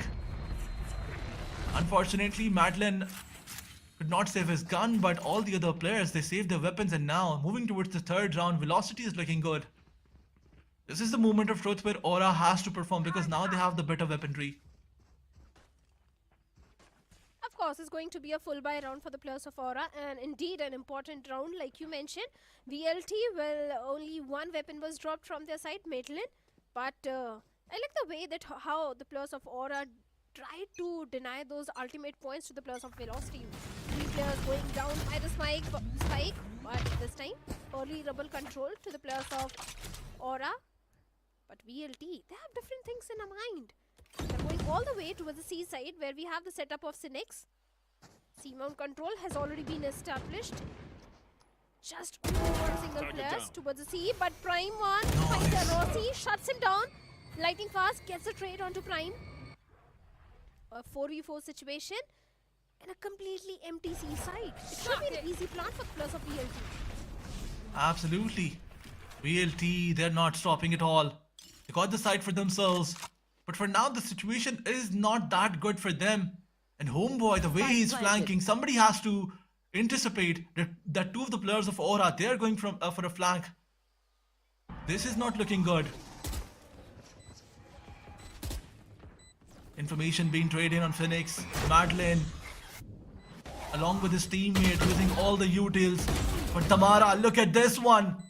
He finds two of the players and shuts them down. Velocity, they have the advantage. Now they might anticipate that both the players are from the coming from the flank side. And look at this, Lightning gets picked off. Instant trade from their side. And now this is a 1v2, which is close to impossible. There is no time. The only thing you can do is save your weapon, and this is what Robux is doing. He's falling back. Weapon received and round lost. This is unfortunate. This is very unfortunate. Aura Esports was supposed to win this one. Well, they were supposed to. They should have, because it was a full buy round for the players of Aura. And if you're going to lose your full buy rounds, I don't know how they're going to stage any sort of comeback. Absolutely. But it's way too soon to speak about a comeback. But Russ is having his own Rolling Thunder online. But once again, Aura, they have been pushed back to the save round. A scrappy buy coming in from their side. It should be an easy 4-0 for the players of VLT. But Rossi, with that outlaw, is trying to find something. But look at the trigger disappear. Players of Aura are showcasing. Whoa. And Homeboy, Gambo swings out at the same time. Deals with the 3 players of VLT. Rossi was able to trade one. I don't think that is going to be enough. Because now it's a 2v4 situation. Absolutely unfortunate it was. One heroic Vandal got the job done. 2 of the players were down. Homeboy got traded, but he got the job done. This is what he wanted to do. Now it's a 2v4 situation. SK Rossi still with the outlaw. Slowly and steadily pushing forward towards the B side, but he has to be careful. Because Prime is there. Prime is already there. And even the KJ Util is there. But SK Rossi is just better. Takes control of the entire B side. They need to plant the spike. But they have to predict that Cynics is also there, coming towards the C link. Slowly and steadily moving forward, gets picked off by Sinks. This is not looking good for VLT at all. Spike planted. A 1v3 should be an easy retake for the players of Team Aura. They've got the utils, they have got the flashes and aftershock to work around, but seems like Middle is going to isolate those fights. A 1v3 has been brought down to a 1v2, but Cynics lands that headshot and deals with the last player of VLT. Enough time to go for the defuse as well. So a thrifty conversion coming in for the players of Aura. They lost onto the buy rounds, but they got the save round converted, a thrifty conversion. And also for the upcoming round, they have got the overdrive and the lockdown as well. 2 win conditions for the players of Aura. But a fumble from the side of Medlin. As we can see that he forgot to use his haunt as well in the last moments. But it's okay. It was a 1v2 situation. 1v3 actually converted to a 1v2. But on the other side, the start of the round, it was very shaky. And this is something that Team VLT should not do. Now that they have an operator, they have to be more careful now. On the other side, Homeboy, look at this guy. What is he doing? What is he doing? Running from the C side with his ultimate, now has the operator. This is not looking good for VLT at all. They're pinched from 2 different sides. This operator has to be dealt with as soon as possible. And look at this. Look at this. This is insane. One enemy remaining. Oh boy, with the top operator finds Russ. Gambo gets Damara. It's only lightning fast down to 18 HP. The lockdown is there. And Homeboy gets a third one, a 3k and the second round for the players of Team Aura. Slowly and steadily, Aura, they're getting those rounds converted in their favor. The defense, 2 rounds are already there in the favor. 3 more rounds and I think Aura will be good to go for the second half. As a defensive team, you need those bare minimum 4 to 5 rounds in the defense on the map of Lotus. Good use of lockdown from the side of Cynics. It confused every player of VLT, and definitely after that they were very shaky. They got the pressure from 3 different sides, and unfortunately they could not survive in that pressure. But once again, Homeboy is using that operator SK Rossi with his ultimate. He has to shut him down, but Aura, look at this, Homeboy, he's on a different angle. He did not get revealed. Finds SK Rossi, shuts him down and falls back. This is interesting, but Aura, Homeboy, look at this guy. He's not stopping it all. One more time, another peek, another peek. Man, oh man, Homeboy is just too good with the operator. Team Velocity, they have no answer whatsoever. Drone is down.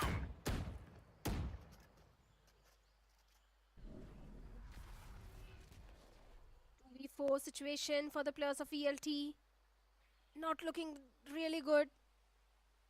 Especially the way Homeboy, along with Drawbox, is holding on to that angle. Caitlyn has got his entire kit available. The Horn, the Prowler, Seas, everything is there. Even the fault line is there to work around with. Big trap. The fault line is there. One enemy remaining. But Homeboy with a 4K and going for Oh an my ace. God. Homeboy with an ace. Gets a third round and an equalizer. Aura Gaming. They're doing wonderful, especially Homeboy. Last 2 rounds, this guy was a complete beast. Already 12-4. This is absolutely brilliant from Homeboy. The way he played with this operator justified it. Absolutely stunning. The kind of situation he was in, the way everybody was pushing. I mean, Team Velocity, they're taking it very easy. The way Asterisk peeked and Homeboy, he made sure that he gets a pick from there. He fall back, try to take another pick.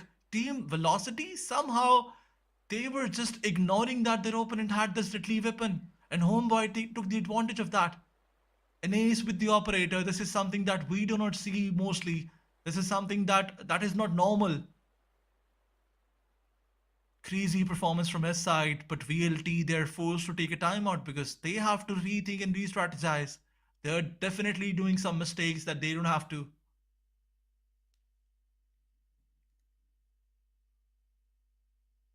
I'm sure VLT is going to fix whatever is happening wrong really soon.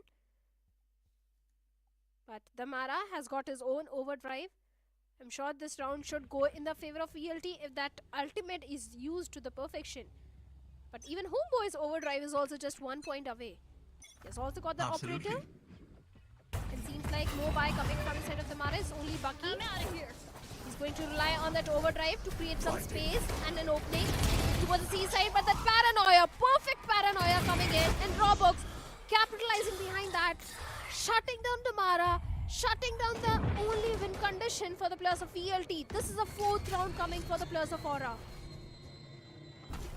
Absolutely, this is so out of box, so out of syllabus for this team. VLT, they were not expecting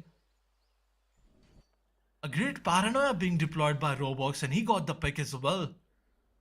Team Aura, they're making every of the util count. Once again, trying to clear some angles. Team VLT, they wants to push towards the C side. Roblox taking all the information. He still knows that all the players are here. And VLT, they will try to push. The Haunt is not getting any information. But Roblox, look at him trying to change the angle. Fortline is there, but Roblox gets stopped and finds one. He gets traded, but this is enough. Situation is down to a 3v4. And look at the HP of Asterisk. He is down to 8% HP. 8 HP, no more there. Prime shuts him down. Only 2 players. It's all down to Russ and Lightning Fast. Russ is going for the plant. A 4v2 retake. The numbers advantage is with Aura. They've got the utility. Prime finds Lightning Fast. Russ finds one. But he also gets traded off. And the 4th round also goes in the favor of Aura. VLT, something is really happening wrong. Especially with Damara.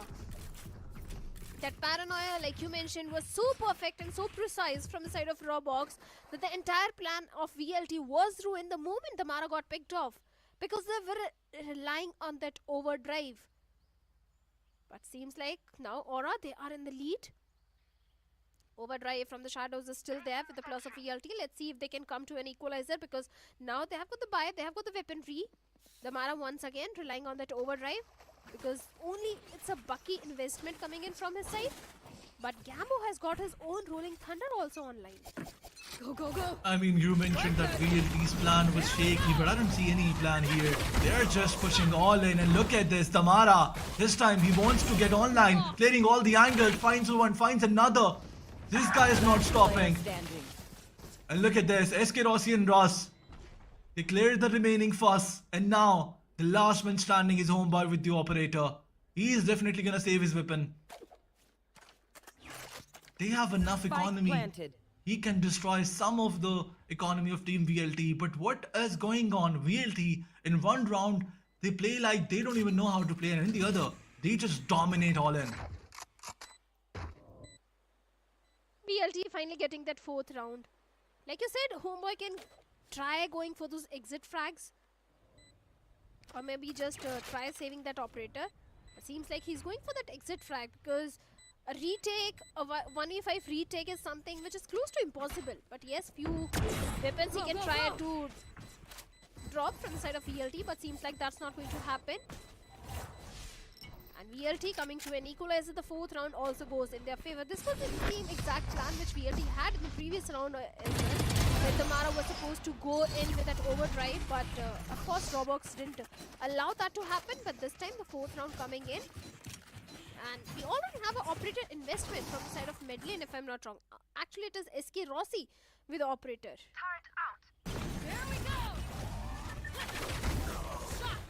Look at the highlights. Tamara was unstoppable. The way he pushed, the relay bolt was on point. An easy win for his team. 4-4 is the scoreline. Both the teams are looking so impressive. An operator in the hand of Eskerosi and Tamara, as you were talking about it, he is back online, and this is something that this team needed. Again, a heavy execute towards the A side, but they are cutting all the noise. They will look for a rotate, but for that to happen, somebody has to clear the B and the C side. Because maybe Homeboy will go for a flank, and this is not looking good. If he goes for a flank, he can backstab Team Velocity. Alarm bot down. Aura, they have got the 4 ultimates online.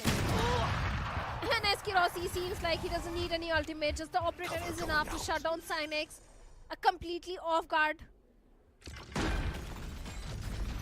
Rossi might find one more. Oh boy, he needs to be very careful, he needs to be very cautious. A dry peek is something. Last thing which the players of Aura want to give to SK Rossi. Maidlane still having that trouble control, but finally Roblox pulls the trigger first and shuts down Maidlane. A 4v4 retake, but lightning fast, getting one more advantage. Tamara shutting down Gambo. Only 2 players remaining. A 2v4 scenario where Homeboy finds Tamara, shuts him down. Lightning fast gets a trade as well, leaving Homeboy all by himself in a 1v3 situation. The aftershock is there, but Homeboy finds SK Rossi. Will that be enough? There is no time for the defuse, and the round goes in the favor of VLT. Velocity Gaming 5-4, having a lead of 1 round. VLT is finally making some noise. And another round goes in their favor, but this time around, I think this is finally, this is that stage, this is that point that we were expecting Team Velocity. This is the game that we were expecting Team Velocity will play. Before that, they were definitely fumbling. Look at this, no chance whatsoever for Team Aura Esports to go towards the defuse. But now they're taking their time to think. A timeout is being taken by Aura Esports. If you look at the loadout of both the teams, we can see multiple of operators. SK Rossi is using that operator on the other side. Team Aura Esports Homeboy, and we know that he is deadly on that weapon. But they will definitely be challenged from the side of Velocity Esports, but we were not expecting Team Aura to do so good. But they are doing so good. Yes, they are. Yes, they definitely are doing really good. They have got 3 ultimates online. Homeboy with his overdrive. The Rolling Thunder is there. Even Russ is also having his own Rolling Thunder. And last time also, when both these teams went against each other on the map of Lotus, it was a 13-11 win for VLT. That also Aura did give a very strong competition to the players of VLT. But they haunt. Not a lot of information has been passed on. And this time, it's only Cynex, the solo anchor, towards the A side. And that is where the players of VLT are trying to go. They have got the map control. Just one solo anchor. 2 of the players, especially SK Rossi, along with Maidlane, is watching for any sort of flank coming from the side of Oro. Roblox needs to be a bit cautious. He didn't check that angle. And finally, Roblox shuts him down. A cheeky angle from Roblox's side gets the advantage to his team. A 4v5 situation it is. All the utils are here from the side of Cynics. But now a rotation is coming towards A. Tamara, the information is being given that he is towards the stair side. Gambo using all the flashes, flashpoints is there, but Cynics trying to take one down, but VLT Lightning, he finds two of the players. Ultimate is being used, and on the other side, Cynics finds the third one. Tamara, the last one standing, responsibility lies on his shoulders. He has to do something amazing. A 1v2 it is, but this is not enough. Roblox shuts him down as well, and all in all, it was just Roblox and Cynics who got the 5 picks. Well, they certainly did. A 5th round coming for the players of Aura. Back and forth rounds. I won't be surprised, Aladdin, if it goes into an overtime also. And not to forget that Homeboy has still got his overdrive. Gambo has got his Rolling Thunder online. 2 ultimates are still there with the players of Aura. It can be a 6-6 swap for the first half. There is a huge possibility of that happening. SK Rossi once again with the operator. Cynics also having his own operator. The lockdown is almost there. What is going on? This is absolutely chaotic. Rolling Thunder being invested. Fault line there. Relay bolt from both the sides. Both the neons are down. The ones who were creating so much noise, they have been shut down. And now it's a 4v4 situation. But unfortunately, Russ, he could not do anything with that Rolling Thunder. And now Gambo still has the ultimate. Cynics, one more point and he will get his lockdown as well. Trying to push towards the B side, VLT, but on the other side, Aura Esports, they want to get the information. Prime with his drawn, get some information. And now the missiles have been shot down. Ross is low in HP. All the players are pushing towards the B link. But look at Cynics, finds one with the operator. On the other side, Madeline takes the trade. And now again it's a 2v2.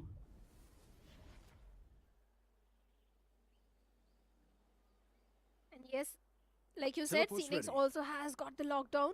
I have the spike. But spike has been 30 seconds left. By SK Rossi. 7 seconds on the clock. A fake tap. And a pivotal also coming towards the A side. They've got enough time to go towards the A side and go for the plant. Seems like a good idea. All missiles away. 10 seconds left. Oh, planted. That lineup was so close. But finally the spike has been planted. A 2v2 rating. Nightfall being invested when Madeline on the back of it finds Prime and SK Rossi shuts down Cynics. The 6th round goes in the favor of VLT. Last round in the half. Let's see if it is going to be an equalizer or a 7-5 swap. I don't think so, because the loadout is disturbed. Aura Esports, they cannot go with the maximum weaponries.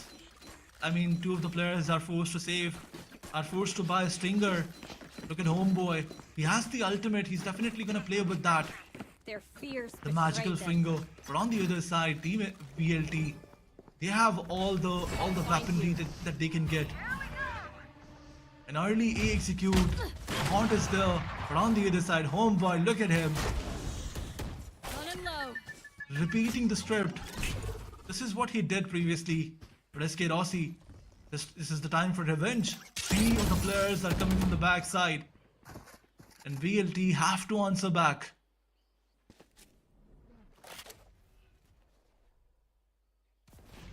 Next, my ult is ready. Cynics still trying to play on the contact of the alarm bot. SK Rossi finds Prime, shuts him down. Russ is going for the plant. It should be a 4v5 retake. Lockdown being invested from the side of Cynics. This should be the win condition, but Russ deals with Cynics, shuts him down. This was such an important duel for Cynics. One enemy remaining. And Tamara and Lightning Fast finding 2 more. Robux is still fighting, gets only 1 and good for only 1. Lightning Fast will shut him down, and the 7th round also goes in the favor of Velocity Gaming. A 7-5 first half in the favor of Velocity Gaming. Absolutely, another round goes towards Velocity Gaming, and it was kind of obvious. One enemy remaining. As Aura Esports, they were lacking in something. That was definitely the loadout. They did not have that weaponry. On the other side, the way Homeboy used the ultimate, he tried to repeat the script, but Team Velocity, they had the idea that this is something that happened previously when Homeboy used the ultimate, and this is something that he's going to do once again. It was enough to stop the aggression of Team Velocity, but Velocity, they were just better. And now, again, switch of the sides. Team Aura Gaming on the attacking side, and Team Velocity on the defense side. Pistol round it is. Repeating the same script. A smoke here, a one-way smoke here, and a player is playing behind that one-way. But Aura Prime trying to take that information and now falling back towards the B side. I guess the whole intention of Team Aura Esports is to push towards A, but they're just trying to get those random picks. They're just trying to play slow, trying to make some space. Rossi on the top angle, such important angles, will be able to find Cynics, but no, he has to reposition. That was a good reveal from the side of Madeline, giving all the information to SK Rossi that the pivot is coming all the way towards A side. He was just ready, but not able to Look at make Lightning. any sort of connection. Homeboy, this was much needed. Tries to take Lightning and succeeds in that. But look at Damara. What is this guy doing? He jumps in the side. And Cynics! Oh my god! Shuts two of the player down. Prime was also there to take a trade, and now it's a 1v1. SK Rossi. Is he gonna bide? Is he gonna defuse full? And he is sticking. He is sticking. Prime, what were you doing?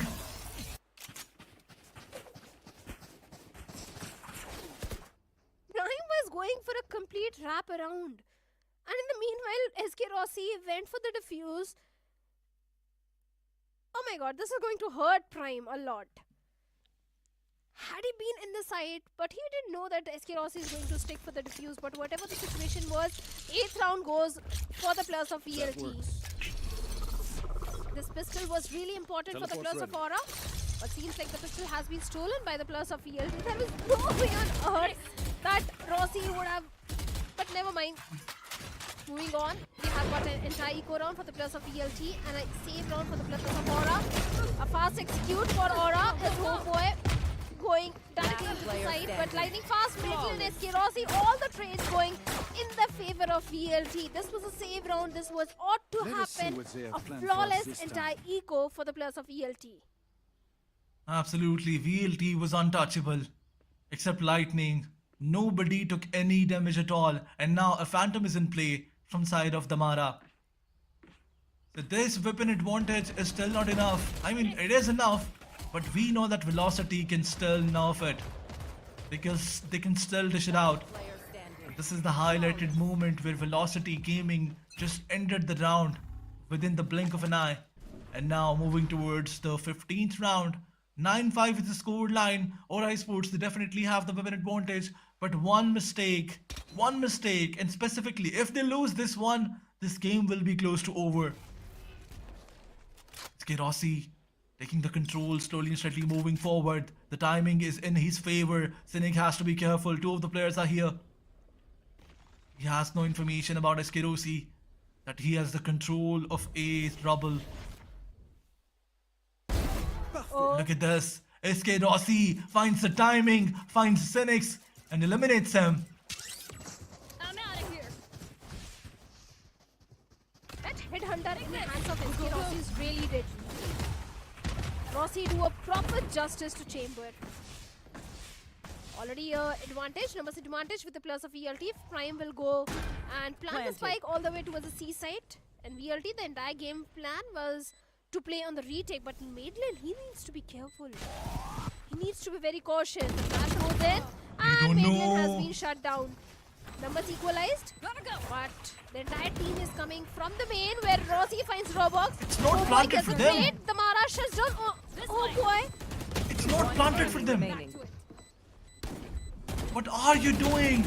Aura Gaming losing a buy round. A bonus round for VLT, and they still won it. These mistakes are gonna cost you a lot. VLT, Velocity Gaming, they are just too good. And Aura Esports, they have no answer. No answer whatsoever. This was not the kind of plant that you do if you want to play towards the city side. Agreed. This was not a CT plant. Big mistakes from the side of Aura. And VLT did capitalize on those mistakes. A timeout coming in, but seems like it's way too late for the timeout because already Aura Gaming, there are 5 rounds deficit. SK Rossi is having his ultimate online Tour de Force. The Outlaw is also there. A perfect weaponry for such rounds where the opponents are on the half shields. Outlaw itself is enough to deal with the entirety of Aura. The worst part is that Aura Esports, I'm sorry to cut you off, but the worst part is that the Aura Esports, they don't have their buy. Their loadout is disturbed, their economy is disturbed. Agreed, 100% to that. They don't have a buy for the next round. And I don't know what Para is going to guide the players in this timeout that they can stage a comeback, get 5-5 back rounds. I don't know, it seems like we need to draw the curtains and VLT, this should be their game to lose. A full buy for them. Even overdrive of Damara is also just 2 points away. Only Stinkers and Judge to rely on, and seems like the Judge is doing proper justice, and Senex Sheriff finds SK Rossi the numbers advantage with the players of Aura. I'm out of here. Spike planted.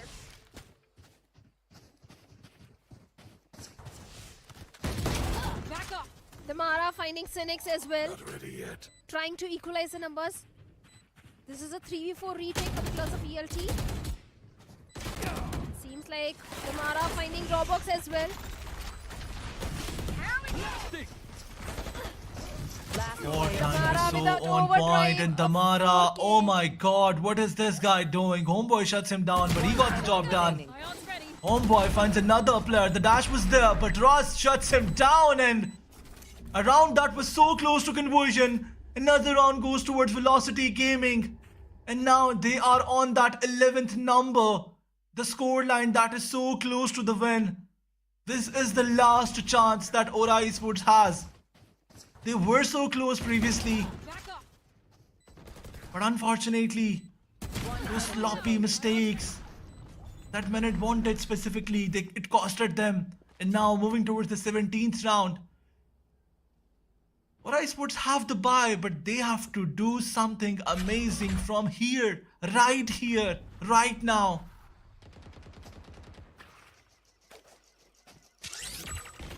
Just one more round and VLT will be on the match point. The ball went with C-mount control established, but SK Rossi shuts down Homeboy.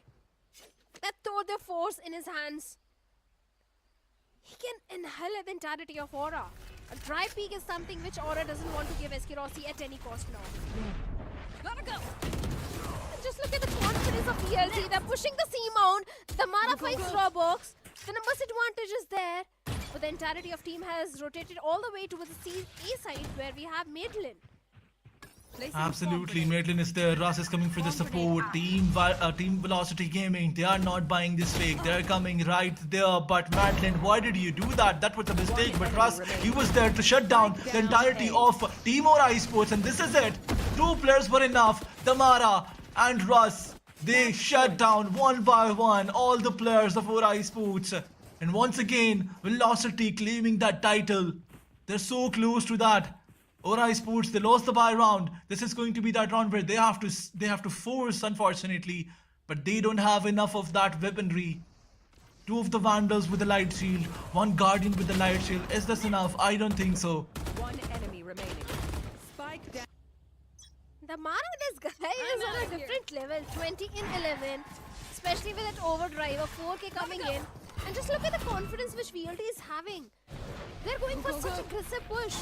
The rubber control, the aim-in control, the entire map control is with the players of VLT. The only single anchor towards the seaside is going to be SK Rossi. my God. Damara finds Cynic, shuts him down. It's all down to SK Rossi. 1. Can he get the second one? There's a possibility of that happening. He gets the second as well with a Bucky. SK SK Rossi just doing SK Rossi things. Absolutely, SK Rossi and Damara, they are just making sure that Team Aura struggles. And look at him, once again, pushing with the fast lane, finds one, but unfortunately, it was not enough, and now finds another. Eliminates the entire team of Aura Esports. Damara and Russ make sure that Team Aura Esports suffers. Velocity, what a play from their side. This was something insane. Look at this Of course, it was Kirosi. insane. Well, these sort of plays are always expected from the side of SK Rossi because this guy has always impressed everyone. The way he plays Chamber, the way he uses that Headhunter, throw their force. Every time SK Rossi on Chamber is an absolute beast. But this time even Damara also impressed me the most. The way Damara was going for the spoke Ace, even an Ace also coming in. So many things were happening from the side of VLT. They looked so confident towards the end. But Aura, they look completely off. Last time it was a 13-11, but this time getting 6 total rounds seemed like a big challenge for the players of Aura. Absolutely. It looked like a big challenge for Team Aura Esports, but Velocity, the way they were struggling in a few rounds, and after that, the way they capitalized that timeout, it was enough. They decided something, they made a plan, they stick to it, and they got the win. 12-5 is a great win on this map. I mean, Team Velocity, they made sure that Aura suffers. In a few rounds, Aura did play some crispy aim game, some good strategic gameplay, but after that, specifically after that timeout, when Team Velocity planned a counter strat, Team Aura struggled a lot. But they still have one match to go, and Team Aura, they still have to prove that they are one of those best raw aimers because they've qualified till here. They deserved it. But for now, let's move towards the highlights of the game number 1.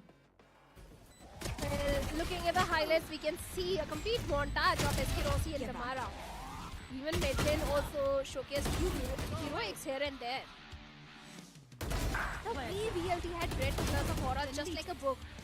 There were no dry peaks, there were no mistakes done by the players of VLT. It seems like the entire team has gelled up really good in terms of the synergy. Even in the qualifiers, we saw that how great Damara is as a Neon, especially on the map like Lotus. This time, once again, we saw a similar thing happening. The perfect flash, the perfect utility usage was always there to provide all the backline support, which Damara needed in every situation. One enemy remaining. Absolutely. The remaining job was done by Lightning and Madeline. But SK Rossi and Damara, they were just too good. Team Aura Esports, they were good in the aim game department, but this one thing is not enough to get you the victory. You have to plan, you have to strategize, and this is something where Team Velocity was just better. After round number 7 or 8, I believe, Team Velocity took a timeout. Before that round, they were playing a bit. They were playing with. You can say they were playing a bit jiggly, but after that round, Team Velocity made sure that Aura Esports is all over the place. But never mind. This first map is on their name, and definitely, if we talk about the MVP, it's going to be none other than SK Rossi.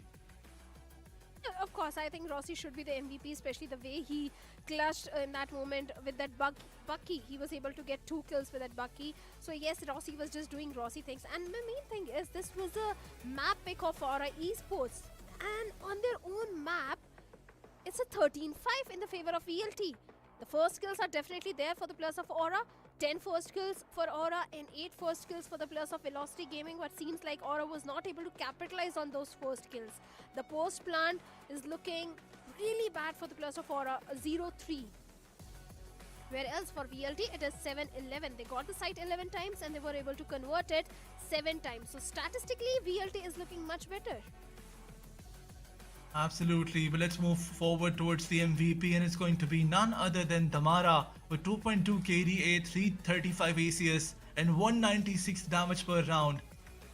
Although I was expecting that SK Rossi is going to be here, but Damara, the way he stepped up late in the game, this is the reason why he is the most valuable player now. But moving towards the score line, 23-11 by Damara, 18-11 by SK Rossi. But on the other side, Aura Esports homeboy was there to support his team, but none of those other players stepped up, unfortunately. Of course, Gammo also 6-14, Roblox also 8-13. Seemed like there were no counter plays from the side of Aura. Whatever VLT was bringing in, Aura had no reply to that. On the other side, VLT had read Aura, they knew what sort of plays Aura is going to bring in, because if you look at the last few rounds, VLT, they were going super aggressive, already taking the rubble control in the defensive side and going for the aim-in control, where else they had the C-mount control also. They had the entire map control, VLT, and Aura, they had no space, no map control to work around with, especially in the last few rounds. So yes, few mistakes, a lot of mistakes were also there. Aura needs to read the players of VLT a bit more. I'm sure Para is going to help the players of Aura.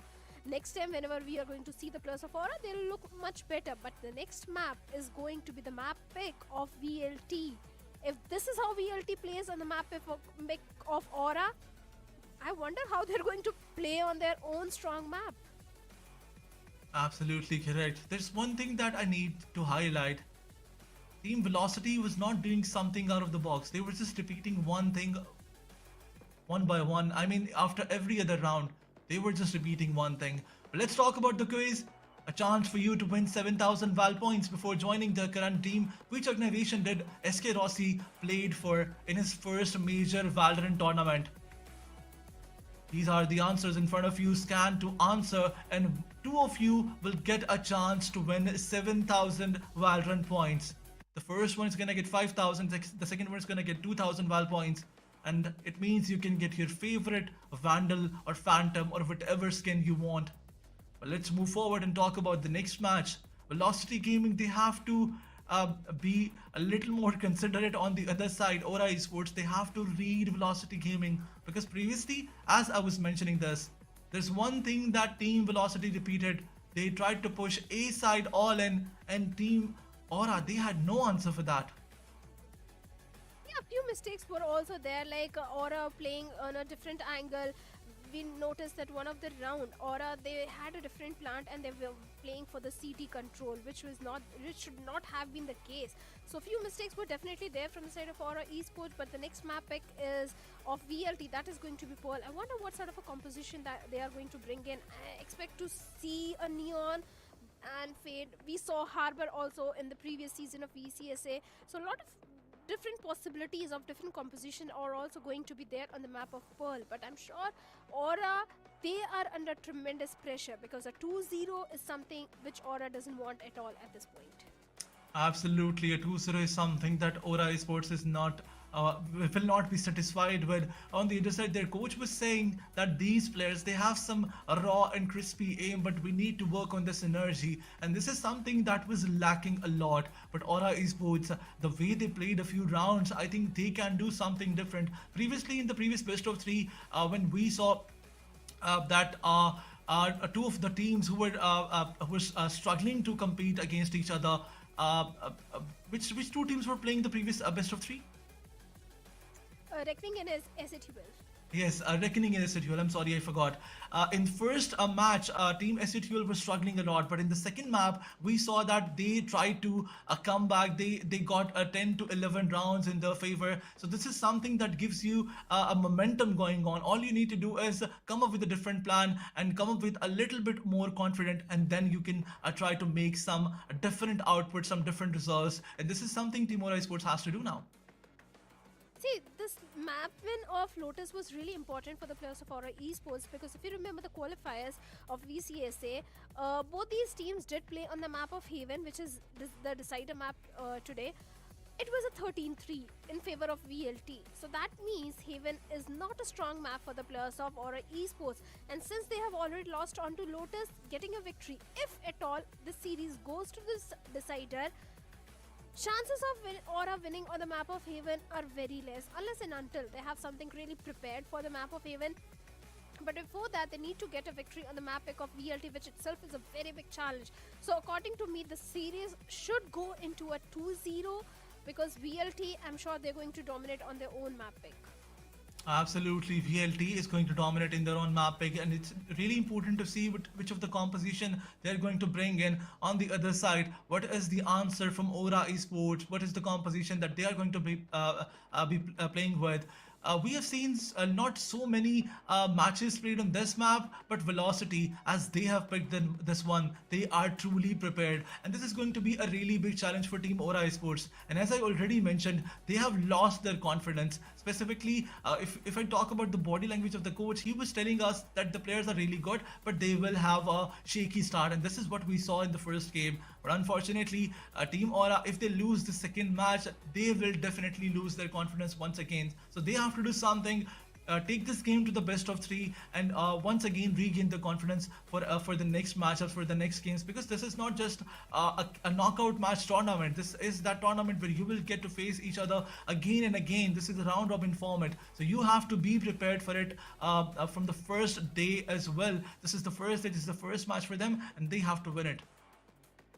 Well, they certainly have to win it because early momentum is definitely going to give you a certain confidence, but seems like that momentum is in the favor of the players of VLT at this point, especially Eskirosi, Damara. It's not going to be easy for the players of Aura to counter the plays of VLT, the entire team. Yes, few new faces are there, but the experience which VLT is having at this point is not going to be easy. It's definitely a learning experience for Aura. Maybe next time when we see Aura, all the mistakes which happened this time, maybe they'll be rectified and Aura will come back much stronger, especially under the guidance of Paradox, because Paradox himself is having a lot of experience and I'm sure he's going to guide these young lads in the proper direction. So next time there is a huge possibility for Aura coming back much stronger, because the early game jitters which I was talking about, this is the first big stage for these young lads, and these early game jitters are bound to happen with the best of the players sometimes. But looking at the map veto, like I said, it is going to be the map of Pearl, which is a map pick of VLT, where Aura is going for the defense first. Absolutely. The score of the previous match was 13-5. Team Velocity dominated the first one. And if you talk about the previous picks of Velocity Gaming on the map of Pearl, they do like to play with Chamber, Fade, Astra, Neon, and with the mix of Teho as well. So let's see if they bring the same composition or not. But for now, the composition is there. We have Teho, Astra, Neon, Chamber, and Fade. This is something I was talking about. But on the other side, there is something different. Phoenix, Clove, Vise, and Neon. Well, of course, Aura is also bringing something different, and so are the players of VLT. But something different is also going to happen in the desk, as Aladdin needs a little bit of the breather after the previous match. Got the big brains of Valo with me on the desk.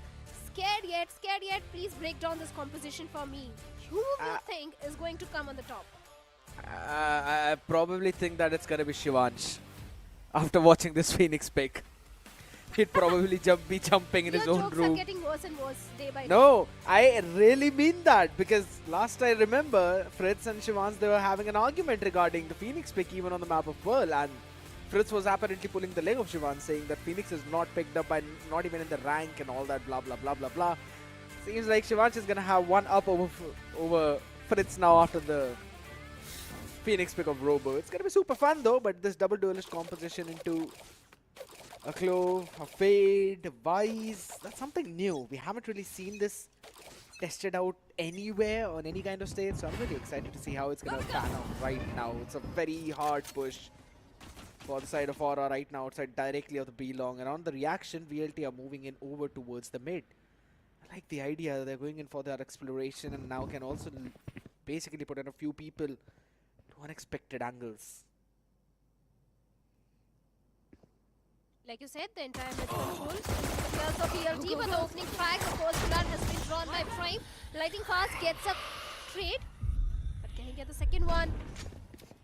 Yes, good boy gets the second as well. A 2v2 situation where Lightning Fast is going for the plant. A 2v2 retake with the players of Aura.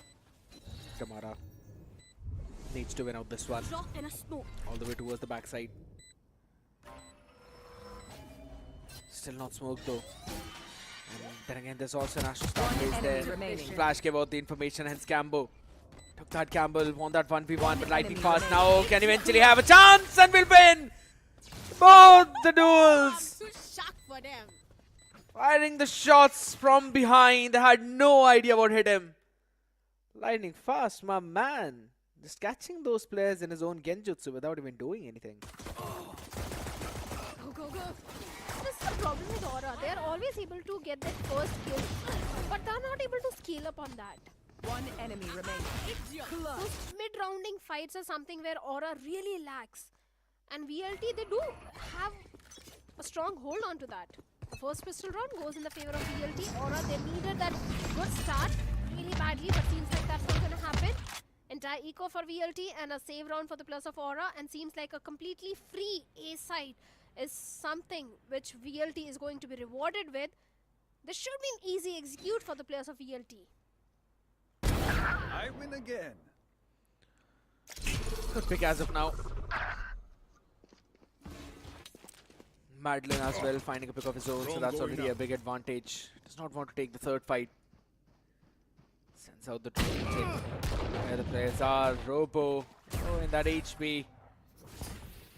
Flash right on the face, dodged by SK Rossi. Understanding that it's up the second one, but does not matter. The man who threw it is already out of this game. Prime up against Madeline. And the support is already there in the form of SK Rossi as Damara fires the shots behind him. Not a simple, straightforward, fast round.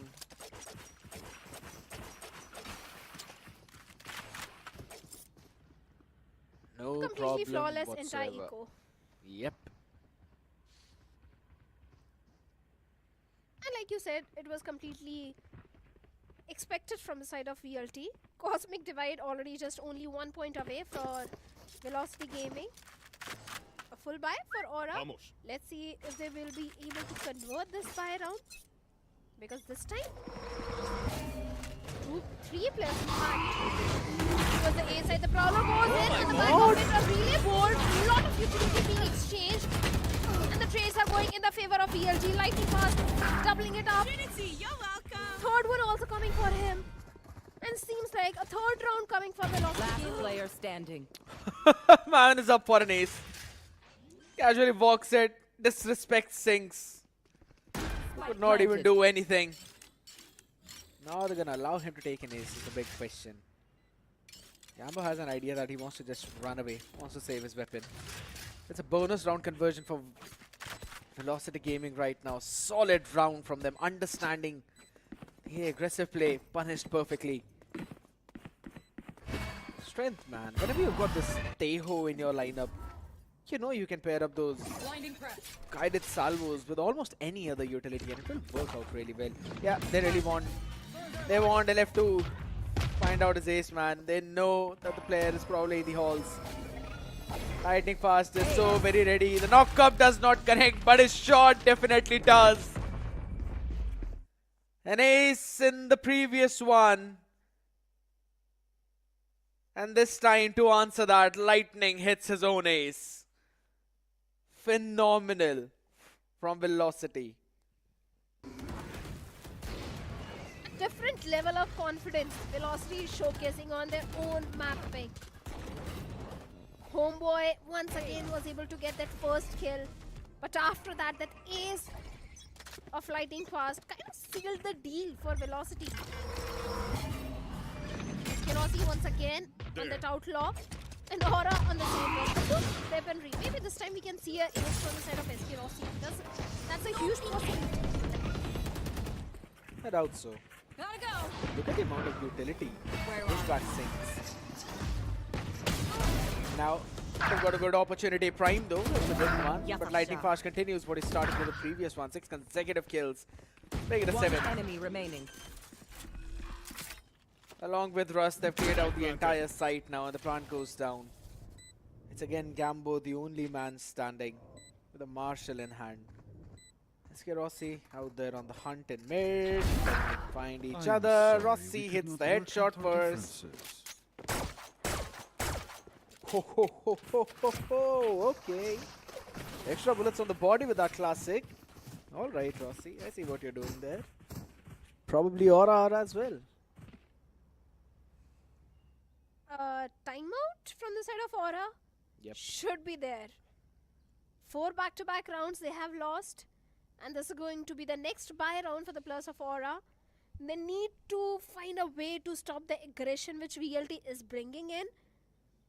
They really need to have a talk with Para, and maybe Para can guide the players that how to defeat VLT on their own map pick. And looking at the ult progression, Nightfall of Prime is also just 1 point away. But let's see if this timeout is really going to work in the favor of Aura. Because in the previous 4 rounds, Aura was looking completely off. I agree. If anything, their aura is just being minus constantly. It's being decreased. And the main thing is, Shadow, if we're on the topic of momentum, velocity, if we count from the previous map, till now have taken 10 straight rounds. 7-5 half, 13-5 game, and now 4-0 start. That's 6 in the previous one, 4 right now. And their economy is just snowballing out of control at this point. Once it picks up the operator again on the attacking side.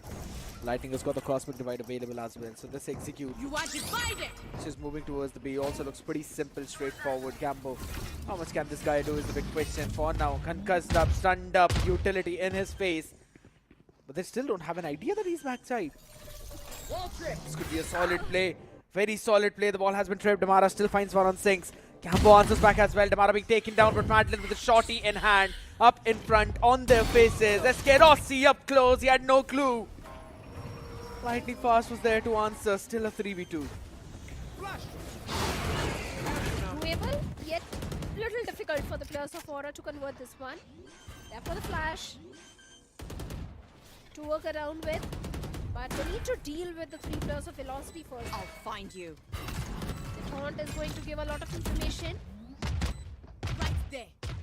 They don't have any space to work with. Exactly. Because look at the amount of utility which the players of VLT are using at this point. Obscuring vision. Players of Aura in that one particular spot, and Lightning Fast and Russ deals with both the players. One more round in the favor of Velocity Gaming, but that was kind of unexpected what Aura did in the last. They knew where the players of VLT are, they came from an expected angle. And what do you expect? Obviously Lightning Fast will shut you down. 1 enemy remaining. 11 straight rounds now. 6 in the previous one, 5 right now. Operator being carried forward. Damara is just gonna enjoy his time. Has upgraded to a ghost. Alright, picks up a judge. Full shield. He's got his own ultimate to play around with the overdrive. The Nightfall is there. Steel Garden as well. Along with run it back, but here we go. We got the overdrive right now first. Can he catch the second one as well? A little bit too long on that trigger, but will still reset and refrag. 3 for the man. 1 enemy remaining. Trying to catch the 4th one as Madeline will be able to find Gambo. And it's all down to just Prime. With a Sheriff in hand and a dream to get the first for Aura. As it just seems that rounds, yes, but they're also losing the Aura side by side. Swaps up to the judge, wants to try and catch one, but alright. Prime will land in that headshot. Utility in the hand as Madeline puts a shorty through his chest. 6-0. I hit them with explosives, then you go in. It's all about Half a dozen rounds in the favor of VLT. 4 ultimates are there towards the side of Aura, but let's see if they can use all those ultimates in their favor and get that first round which Aura is looking for at this point. Damara with 3k, that overdrive. Weapons up, comms open. Aura stand no chance in front of Damara in those sort of a situation. Esquerossi once again on the operator. Steel Garden, run it back, overdrive, they got everything. Gomez overdrive is something on which the entire team is relying. Prowler on the back of it, overdrive, but finding nothing at all. Can he find the first player? And yes, he does. Catches Medlane. The numbers advantage is with the players of Aura at this point. I'm out of here. But a completely free empty A side is what VLT had. An easy plant for us. And a 5v4 retake for the players of Aura. Possible. They've also got the run it back. try and use that. There we go. The steel cage comes into play, but it's Kerossi pulls out his headhunter. Instead, his head was hunted. Sinks as well, finds another wall bang on Russ. This time does seem to be the case that they're probably going to catch one round, but lightning fast, too good on his own utils as well as the trigger. Flash through his own wall, sends out another one. The refuse being stuck, another fight being bought. Damara wants to catch the refuser, he'll be able to, and it's down to last one. We won as Damara wants to peek, sees the player, styles over him and denies the round to Aura. What a way Velocity are just unstoppable. Seems like they're just moving at the speed of light, unmatched. Scared. I want a prediction from you. For sure, VLT is winning this map. It's going to be 2-0. But what is going to be the score line for this poll? Your I don't prediction. want to say that. I don't want to say that. I don't want to jinx what I'm thinking. You can jinx it this time. Trust me. Nice try. One enemy remaining. My Last God. Such a tough one, man. Such a tough one. And I'm not talking about your question, but rather the game for Aura. Just give me the score line, man. 33. Stand your ground. Looking at the way Aura is getting cooked at this point, I think even a 13-3 is going to be really difficult for him. The ultimates are there, but lightning fast. He's aware about the position. He's aware of and Damara once again a 3K coming in. It's Rossi finding Prime. And the entirety of Aura has been annihilated. A flawless 8th round coming on board for the players of Velocity Gaming. A 8-0. It's just a rinse and repeat. Run it down, finish them off. Again, run it down and finish them off. Fun fact, Shadow. Apart from Damara, not a single player from Velocity took a single ounce of damage. Full 50 shield. Another timeout by Aura. 8-0 start. Got nothing left after this one. But if things continue like that, they can have nothing left to play around with. One enemy Like the call from Paradox.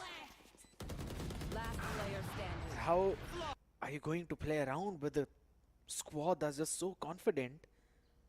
Utility has been always perfect. The flash is on point. And who is even flashing the guys of Aura? There is no one with the flash on VLT side.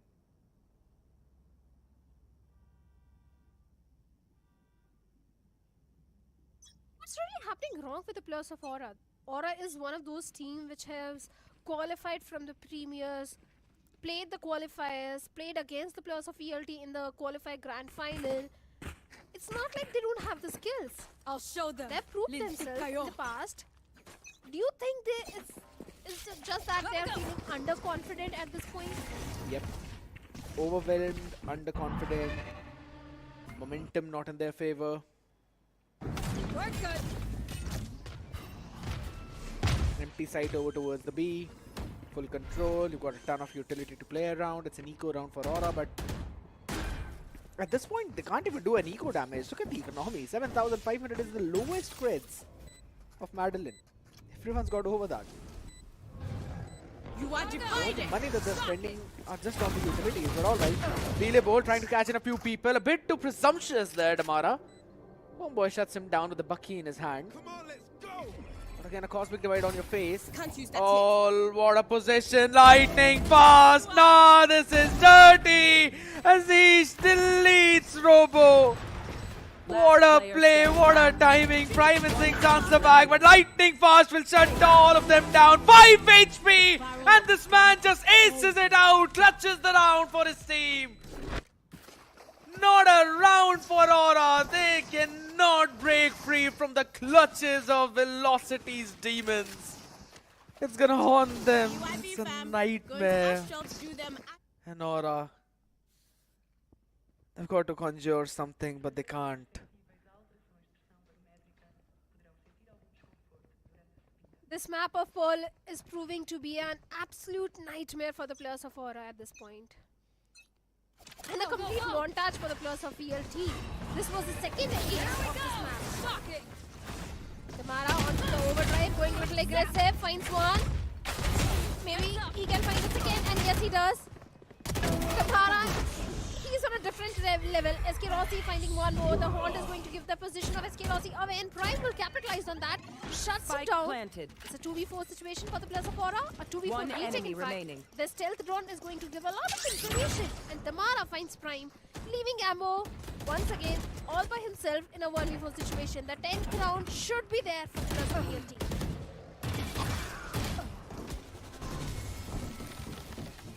It's about to happen, Shadow. Ability. It is about to dedication, happen. Time. That's all we need. No questions asked. I can see it happening. It's not even about the utilities at this point. It's a straight up disrespect. Aura are being humiliated. Velocities care nothing.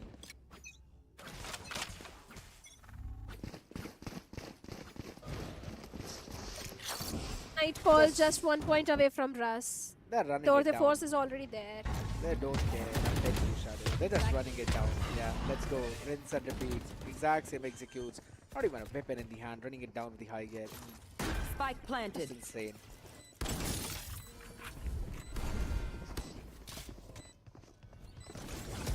You want to find it? Face I your feel fear. sad for Aura at this point. Once again, the Mara and Russ getting 2 openings. Cosmic Divide is definitely there. On the back of it, BLT is just getting those kills. Aura is also answering back, Last especially player standing. Robux and Prime. But Russ and Madeline will come and deal with the remaining players of Aura. 11-0 Last round is what before we the have. Don't say it. I'm not going to say anything. I'm just feeling bad for the players of Aura because this is their first big event, and a team with good caliber is Oh my just feeling a God. little underconfident. Nothing else. They have got the Shadow? aim. They have got everything. Shadow. Look at the record of lightning fast. 20-1. Just 1 death. Go, go, go. No wonder he's had 3 cosmic divides already. Just 11 rounds. Man's averaging 3 per round. Seems like it's almost done right now. Another advantage. Weaponry's there. Nightfall used up. Tamara up close. Personal. They have to fight. They have to win. But 1 is all they get. Traded just as quickly. 6 finally answer back. Catching a couple of his own. But 3 for Tamara. Can he find the 4th one as well? Yes, he can. Maybe it's another ace. Maybe it's the 3rd one in this. But it does not matter as Madeline shuts down Prime. Steals the opportunity for another ace. But this is utter disrespect. 21-8 for Damara, 20-2 for Lightning. And the rest of the players have not even hit double digits. It's absolutely crazy. But you know, ladies and gentlemen, what another thing is crazy, and that is your possibility to win 5,000 VP if in case you answer all the questions correctly and place first in the giveaway. The question right on the screen. Before joining their current team, which organization did Rossi play for in his first major Valorant tournament? That's the most important part. Scan the QR code, answer in the form that opens up, fill in the important details, and then click on submit. Bring them down. You'd probably have more chances Locating of targets. winning that giveaway than Aura probably catching 1 round. Ouch. Should not have You said know that. how to rub salt on the wounds of anyone. I was rubbing the wound on the pillar. You're so sensitive. Rossi just TPs out. Like, alright. Enough for the bloopers. Robo down to just 20 HP. Still got a flash to work with. Amber's got his share available. What it's gonna be used for is the big question. It's got a timing in the mid, maybe. No one's rotating from there. It's all the way from the spawn rotation. They can go in and plant the spike. Alright, there we go. Oh my god, Sinks is done. Sinks is done. What was he thinking? One enemy Struck the remaining. plant down. It's all down to Gambo now, who's got the arc rose. But I believe it's going to be all for nothing. Gambo wins the first one. Candy Cas the second. Relay in front of him. Not a knife. Finally answers back. Catches the third one. But it is all but for nothing. 5 HP. The man can stay alive. But look at Velocity. 13-0. Obliterating Aura on their first day of the event. Not something anyone expected, but Velocity, the sheer domination is unmatched. This is going to give such a confidence boost to the players of Velocity Gaming, such a good head start to the journey of VCSA Split 1. 13-0 on the map of Pearl, 13-5 on the map of Lotus. Already the confidence of Velocity was skyrocketing, but after this the entire team is going to have such a confidence boost. But I feel sad for the players of Aura. They need to forget whatever happened on this particular day. Just go back home, do the homework, rectify the mistakes and come back stronger. Don't take it to the heart. It's easier for us to say that, you know that, but man, it's if I'm not wrong, it's probably a record. Yes. 2-0 in the series and then 13-0. It's probably that we're going to be wrapping up things before 7 PM. I had never really anticipated that's how fast a day can even go. When we were watching the games of VCSA Split 1 2025, we thought there's going to be a lot of competition. Velocity has said, yes, there is, but not for us. Yeah. This VLT in fact is looking really strong. SK Rossi himself is a really strong player, but the entire team of Velocity is looking really strong. Absolutely proving to be a strong contender to be the finalist of VCSA Split 1 and maybe lift the trophy once again, because SK Rossi has done in the past. Russ is also looking so refined. The Mara as a duelist, as a Neon especially, is looking super refined and super powerful. So the entire roster of Velocity Gaming is looking really strong.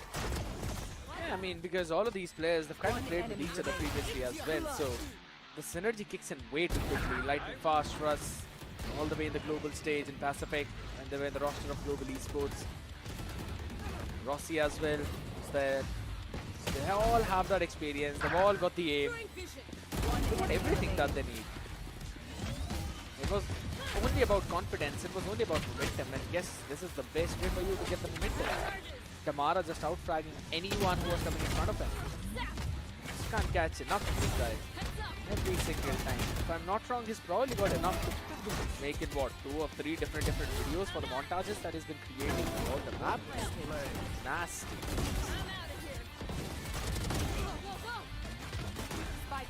This was a complete montage. Montage for the players of Velocity Gaming, especially Lightning Fast and the Mara players. We saw Ace, we saw clutches, we saw everything. We saw a team going super aggressive, be on the attacking half. Whatever the situation was, Velocity was just running, gunning down the opponents, and they didn't care about the ultimates, didn't care what sort of weaponry the foes are having. It was just a complete normal gameplay for the players of Velocity Gaming. You know what? I just got a call from the producer that they're going to show stats. My question is, what stats?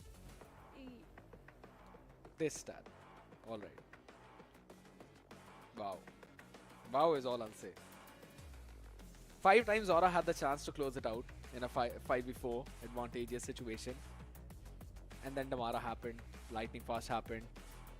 Couple of rounds we saw that it was probably a 1v3, 1v4.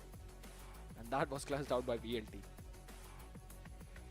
12 forced plant conversions. There's nothing to talk about really in this case. It's just the fact that Velocity they were just running and gunning at this point. Gunned them down. 443 ACS, 256 damage per round. I'm surprised he did not have 300, averaging 2 per round. 5 first kills for the man. 2.6 KDA, 37.7% headshot ratio. Sure, man, sure. Show me the stats of Lightning Fast. That's what I want to see. Number of clutches that the guy pulled off. Insane. Out of 8, the Mara has got 5 first kills. So he's definitely the next big thing in Velocity Gaming to create that opening frags. Every single time this guy comes and plays, he impresses me.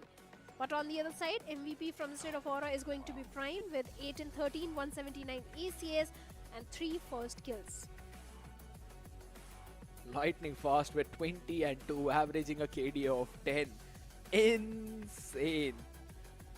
Not even 10, 11 if you really look at it. Kill, death, assist. He's averaging 11 on a smokes. SK Rossi was just enjoying. All he was trying was to keep his KD at 1. Russ was staying in the back line. He was like, sure boys, go kill. Enjoy. Have fun. Have a nice meal. And they made a pretty good one of this entire lineup of Aura. 2 in 13 for Robo. Well, Shivansh, seems like Fritz is going to still have one up on you. 63 ACS. Not something you'd want to see.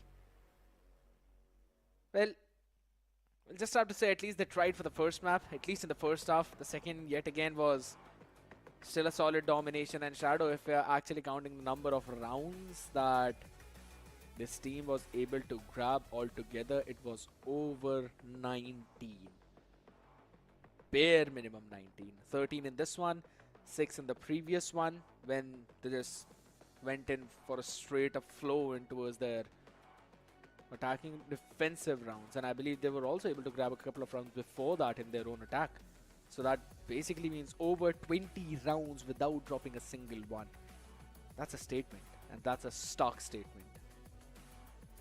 Yeah, of course, because Velocity Gaming on the map of Lotus, second half they got the 11th and the 12th round. After that, 6 back-to-back rounds in the defensive half and 13 back-to-back rounds on the map of Pearl. So yes, this was a winning streak for the players of Velocity Gaming, but Aura, they need to rectify all the mistakes which happened in this particular one and come back much stronger whenever their next matchup is.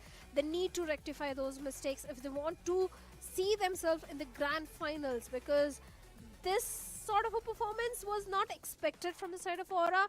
Even being a completely new lineup, a new underdog team, still this sort of a performance was not expected from their side, especially on the map of Pearl. So Aura, they need to really work on few things. Not just a few things, a lot of things. But you know, more than all of that, all they need to do is just hit that reset button, forget that today even happened. They're like, you know what, let's give it all up, it's absolutely fine, let's move forward. And since we're talking about moving forward, you know, there's another thing that we really need to move forward to, and that's going to be the interview. And can you guess who's coming for the interview, Shadow? Alright, you know what, I'm just going to answer that. Yeah, fast, that's right. One of the best? मतलब मुझे नहीं लगता इससे better performance किसी tournament game में दिया है. पता नहीं, it's just okay, I guess. Okay, 2 aces के बाद okay. I mean, I have nothing to say. I mean, it's okay. I shouldn't be much excited about it.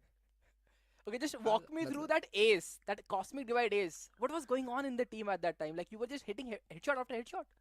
Bro, there was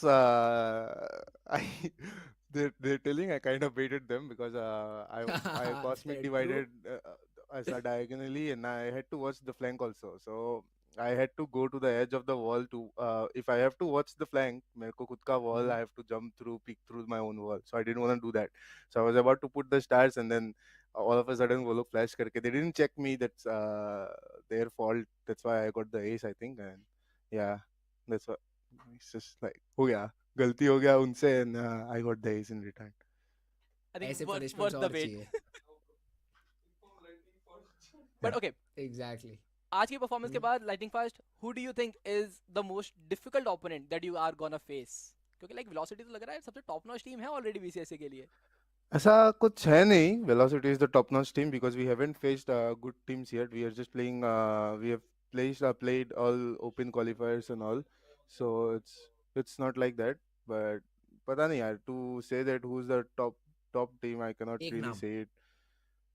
I mean, has to be RNT at this point because all other teams have टूटा है, नया बना है, so it's just like you cannot do that like ऐसा. मतलब you cannot know how good they are. Like at this point, you only know how RNT is as a team, and think they've been together for a long time, so it's probably just RNT. But then again, I don't All think. right. I think for us, the biggest opponent is ourselves only, and we don't care about what other team is. Yeah. Alright. अच्छा ये last में celebration क्या है? After every win Rossi and Russ ये कुछ तो अलग celebration करते हो. Is there something behind it या जस्ट ये random? Oh no, that's some secret I cannot tell you. Not now या ever?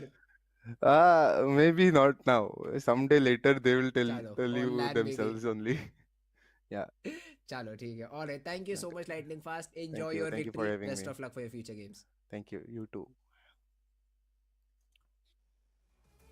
I love the poster that was there on the door behind him. I know you probably noticed that as well, but man, oh man, they definitely played like the man in that poster, styling over their opponents like none other. It was just a great day for Velocity.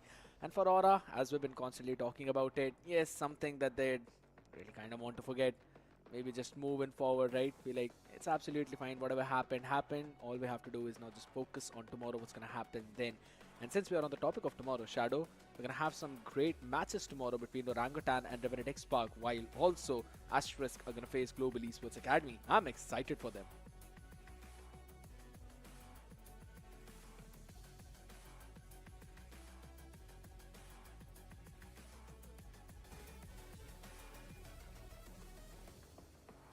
Well, that's a very solid play right now in front of us. We've got the top 3 players currently. Tamara being the top in terms of ACS, KDA. It's going to be lightning fast. First kills, it's going to be Aziz. He's got 16 first kills. My man is just super aggressive. And so is Raw Fuel, 12, just following it up closely. While in terms of damage per round, it's still Tamara. So 3 players are actually, or rather, 3 different titles are being taken by 2 players of the same team. That's Velocity Gaming. But you know what? Let's move forward. Have a look at the overall standings right now. VLT, an insane round difference of 21. I'm pretty sure they're not going to have any kind of trouble with that at least. 1 win, no loss. OG as well, following them up closely. 1-0. They also won with a 2-0 map difference. So MD still 2 in their favor. Reckoning, exact same thing. But it's just about the round difference that makes VLT the first one, OG second, Reckoning third. Then comes Revenant Esports with a map difference of 1 as their game went in for all 3 maps. Then Global Esports Academy, S8 UL, Asterisk, and Aura, all of them. But again, all you need to do is find yourself in the top 6 spots. That will guarantee you the position in Split 2. The bottom 2 teams will move directly to the promotion relegation 1, and that's somewhere where you do not want to find yourself. Because that is just going to add the extra pressure to qualify for the Split 2, and no one wants to deal with that sort of an extra pressure. Everyone just wants to be in the top 6. And yes, VLT, they already are sitting on the top with too many points in their favor. But like you said, the upcoming matches tomorrow are also going to be really intense. After this, I think, is going to matter a lot.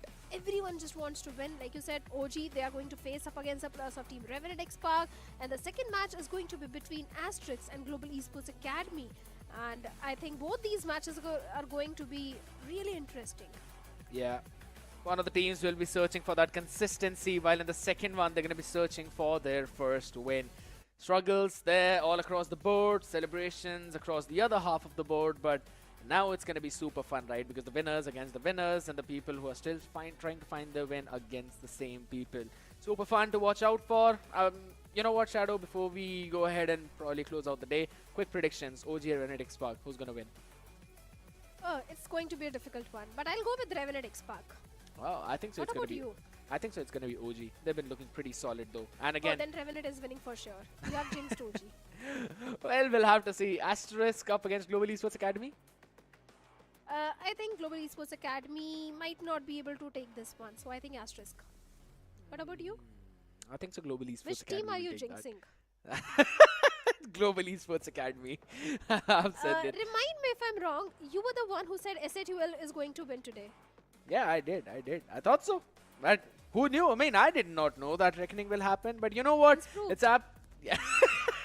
We'll have to see, man. That's something for tomorrow. But Shadow, thank you so much for tuning in, ladies and gentlemen. Thank you so much as well for all of you who joined in for the VCSS Split 1 action of 2025. I'm Scared Yet. Alongside me, we have Bhavna. We also had Anadhan on the desk who will meet tomorrow as well. See you guys tomorrow for the next few games on day 3 of VCSS Split 1 2025.